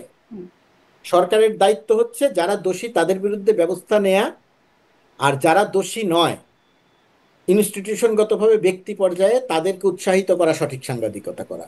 আর সাংবাদিকদের দায়িত্ব, ইনস্টিটিউশনের দায়িত্ব হচ্ছে সাংবাদিকতাটা করা। যে বিগত 16 বছর যে আমরা সাংবাদিকতাটা করি নাই, এখনো আমরা কোনো না কোনো কোনো প্রক্রিয়ায় যেন সেই ধারাতে থেকে না যাই, এবং সেখানে যেন আমরা অজুহাত হিসেবে মবের ভয়, অজুহাত হিসেবে কে কথা বললো তার ভয়, সেইগুলোকে অজুহাত হিসেবে দান না কিন্তু করে এই আমরা ভয়গুলো এড়াবে কি করে যদি আসলে এরকম বলা হয় সাংবাদিকতা দিই। মানে চাকরি চলে সাংবাদিকতা যাবে কারো কথায় এরকম? সাংবাদিকতা দিয়ে এড়াবে, হুম। সাংবাদিকতা দিয়ে এড়াবে। কিন্তু সাংবাদিকতা করলে যে তার তার পোস্ট হারাতে হবে না, তাকে চাকরি তার চলে যাবে না? আহ, এরকম একটি দুটি ঘটনা ঘটেছে, আপনি যেটার কথা বলবেন, এরকম একটি দুটি ঘটনা ঘটেছে। সেই ঘটনাগুলো ঘটা উচিত ছিল না, কিন্তু সেই ঘটনাগুলো ঘটেছে। যেহেতু একটা ঘটনা ঘটেছে, একজন একটা প্রতিক্রিয়া ব্যক্ত করেছেন, এবং ওই ইনস্টিটিউশনটা যেহেতু পূর্বে সাংবাদিকতা করে নাই, ওই ইনস্টিটিউশন ভয় পেয়েছে যে আমার বিরুদ্ধে তাহলে এখন ব্যবস্থা নেওয়া হবে। এই ভয়ে সে সাংবাদিকের চাকরিচ্যুত করেছে। আমাদের এখানে যেহেতু সাংবাদিকদের এখন কি আমার ভয় একটু ইনস্টিটিউশনগতভাবে, উল্টো বেশি করছে কিনা যে এতদিন ওখানে করেছে? হ্যাঁ করছে, হ্যাঁ। উল্টো বেশি করছে, যেটা করা উচিত হচ্ছে না। যেটা সাংবাদিকতার জন্য ক্ষতিকর হচ্ছে। আমি এই যে তোষামোদী, এক হ্যাঁ, ধরনের তোষামোদী মানসিকতা এখনো কেউ কেউ করছেন, কোন কোন ইনস্টিটিউশন করছেন, সেটা করা উচিত হচ্ছে না। জি স্পষ্ট। এটা সাংবাদিকতার জন্য ক্ষতিকর হয়ে যাচ্ছে। আমরা দেখেছি এই সরকার ক্ষমতায় আসার পর থেকে অনেক দাগী আসামি, সন্ত্রাসী, জঙ্গি নেতাদের জামিন হয়ে গেছে, কিন্তু সাংবাদিক যারা গ্রেপ্তার হয়েছে তাদের জামিন কোনোভাবেই হচ্ছে না। এটাকে আপনি কিভাবে দেখেন? প্রথমত কথা, আমি দাগী আসামির সঙ্গে সাংবাদিকদের এটাকে মিলিয়ে দেখি না।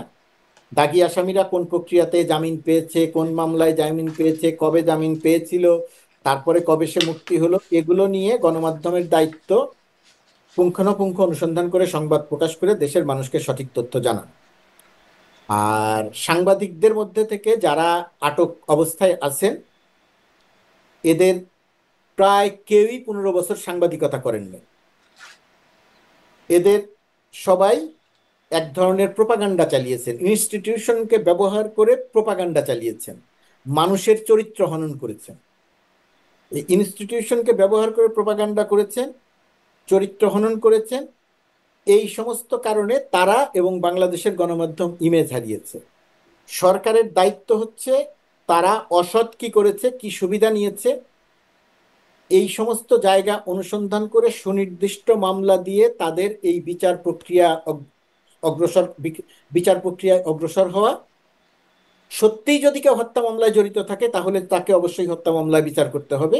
কিন্তু মানুষের ভেতরে যেন এই ধারণাটা তৈরি হয়ে না যায় যে তাকে শুধুমাত্র আটক রাখার জন্য হত্যা মামলায় আটক করা হয়েছে, কিন্তু এই হত্যা মামলাগুলোর আদৌ তার ক্ষেত্রে, অভিযোগের ক্ষেত্রে ভিত্তিটা আছে কিনা। আমার ধারণা যে প্রথম অবস্থাতে এরা পালিয়ে যাবার ক্ষেত্রে, যেহেতু পালিয়ে যেতে পারে, এই কারণে তাদের অনেককে হত্যা মামলায় আটক করা হয়েছে। এবং সময়ের সঙ্গে সঙ্গে এটা একটা চলমান প্রক্রিয়ায় তাদের বিরুদ্ধে যে অসততার অভিযোগ আছে, তাদের বিরুদ্ধে যে দুর্নীতির অভিযোগ আছে, সেই সমস্ত অভিযোগগুলো তদন্ত করে বিচারের আওতায় আনা হবে। আর ঢালাওভাবে যেটা বলা হয় যে সাংবাদিকরা পাচ্ছে না, এরা তো সাংবাদিকতাই করে নাই, এরা তদবির করেছে, এরা তোষামোদী কিন্তু করেছে, হত্যা মামলায় তারা এরা জামিন পাচ্ছেন না, চরিত্র মানে হনন বিষয়টা এরকম যদি বলি, হত্যা মামলায় আদালতের, সেটা তো আদালতের ব্যাপার, এটাতে আমি মন্তব্য এটা করতে কি পারি না। আসলেই আদালতের ব্যাপার, জনাব গোলাম মুর্তজা? জামিন অবশ্যই আদালতের ব্যাপার, এখানে তো আমি মন্তব্য করতে পারি না। আমি আজ যে কাকে গ্রেপ্তার করা হবে, মানে আদালতও যেভাবে মবের ভয়ে থাকে, তাহলে সবই কি আসলে আদালত নিজস্ব সিদ্ধান্তে করতে পারছে? আদালত মবের ভয় থাকে আমি এটা মনে করি না। আদালতে ডিম মারা হচ্ছে, উকিলরা মারামারি করছেন, সেটা জাজকেও ছেড় হচ্ছে, দেওয়া হচ্ছে। সেটা সেটা মারা উচিত নয়, কাঙ্ক্ষিত নয়। কিন্তু আপনার বুঝতে হবে যে এই মানুষগুলো কি পরিমাণ জনমানুষকে বিক্ষুব্ধ করেছিল। আমি এটাকে জাস্টিফাই করছি না। হ্যাঁ, আমি এটাকে কোনোভাবেই জাস্টিফাই করছি না যে তার ডিম মারাটা ঠিক আছে, মানুষ তার উপরে ক্ষুব্ধ ছিল এই কারণে ডিম মেরেছে, আমি জাস্টিফাই করছি না। আমি বলছি বাস্তবতা আমরা কেউ অস্বীকার করতে পারি না। তো সেটা বিবেচনায় রাখতে হবে আমাদের। আদালত মবের ভয়ে জামিন দিচ্ছে না, মবের ভয়ে জামিন দিচ্ছে, আমি এই বক্তব্যের সঙ্গে একমত। এটা অনেক সরলীকরণ মানে বক্তব্য। তাহলে এটি, মানে আপনি মনে করছেন যে আইনি প্রক্রিয়া এটি হচ্ছে যে হত্যা মামলায় সাংবাদিকরা আটক আছেন এবং তাদের জামিন হচ্ছেন, এটা একদম আইনি প্রক্রিয়া হচ্ছে? হত্যা মামলায় আটক আছেন, আমার আপত্তি আছে যে এরা সাংবাদিক না। হুম। এরা গত 15 বছর সাংবাদিকতা করে নাই। এরা সাংবাদিকদের শত্রু, গণমাধ্যমের শত্রু, সাংবাদিকতার আচ্ছা, সবচেয়ে হত্যা বড় মামলায় বিপরীত। গণমাধ্যমের শত্রুরা হত্যা মামলায় আটক আছেন, তাদের জামিন হচ্ছে না, এটাও কি ঠিক হচ্ছে? ঠিক কি ভুল যেহেতু আদালত দিচ্ছেন, এটা আদালত নির্ধারণ করবে। এরকম এইখানে আমি কথা আমরা যখন দেখতাম বিএনপির নেতাদের জামিন হতো না বা শাস্তি হতো, আমরা জানতাম আসলে ঘটনাটা কি ঘটছে, কিন্তু আদালতের উপর ছেড়ে দিত, আইন তার নিজস্ব গতিতে চলছে। এই বক্তব্যটা কি এটা, ওরকম? না না, এরকম মোটেই মোটেই সেরকম নয়। এখানে কারো নামে 400 মামলা দেয়া হয় নাই। হয়েছে তো আওয়ামী লীগ নেতাদের নামে 400 মামলা, বা এক একটা আওয়ামী মামলায় লীগ নামে 400 আসামি 400 তো না, আছে। ওটা তো 4 কোটি মামলা হওয়া উচিত, তারা যে পরিমাণ অপকর্ম হ্যাঁ, করে তা বলতে পালিয়েছে। পারেন। বিএনপি নেতাদের যে সমস্ত, মির্জা ফখরুলের নামে যে মামলা দেয়া হয়েছিল, ওই মামলায় মির্জা ফখরুলের মামলা দেওয়ার কথা নাই। 100 মামলা মির্জা ফখরুলের নামে দেওয়ার কথা নয়, গাড়ি ভাঙচুর, ময়লার গাড়ি পোড়ানো, এই মামলা। আর আওয়ামী লীগের নেতারা কি পরিমাণ অপকর্ম কিন্তু করেছে, এই কি পরিমাণ, সাংবাদিক, তাদের নামে কি হত্যা মামলা দেওয়ার কথা? হতে পারে যে তাদের প্রথম অবস্থাতে আটকের ক্ষেত্রে হয়তো এই মামলাগুলো দেওয়ার প্রয়োজন হতে পারে কারো কারো ক্ষেত্রে। পরবর্তীতে নিশ্চয়ই তাদের বিরুদ্ধে সুনির্দিষ্ট অভিযোগ এনে বিচার করা হবে। আর যদি তারা সত্যি সত্যি হত্যার সঙ্গে সম্পৃক্ত থেকে থাকেন, তারা তো দলের দলান্ধ ছিলেন, এখন তারা কোন কি করেছেন আর কি করেন নাই তার সবকিছু তো আমরা জানি না। তারা তদবির করেছেন, তারা মাহফুজা ম্যামও এমনকি গণমাধ্যমকে, বলেছেন, আপনার সাবেক বস তিনিও বলেছেন যে সাংবাদিক আমরা কি তাহলে খুনি হয়ে গেলাম, মানে তিনিও এটা বলছেন, তিনি এটার শক্ত প্রতিবাদ করছেন যে সাংবাদিকদের নামে হত্যা মামলার প্রথমত বিষয়টি। কথা, সাংবাদিকতায় আমার কোনো বস নেই। আমি ডেলি স্টারে কাজ করতাম, তিনি ডেলি স্টারের সম্পাদক। সেই হিসাবে সম্পাদকের প্রতি আমার যথেষ্ট শ্রদ্ধা আছে যে কোনো এবং ডেইলি স্টারের একেবারে জুনিয়র একজন সংবাদকর্মীর পক্ষে কর্মীর কর্মীর বিষয়ের প্রতিও আমার শ্রদ্ধা শ্রদ্ধা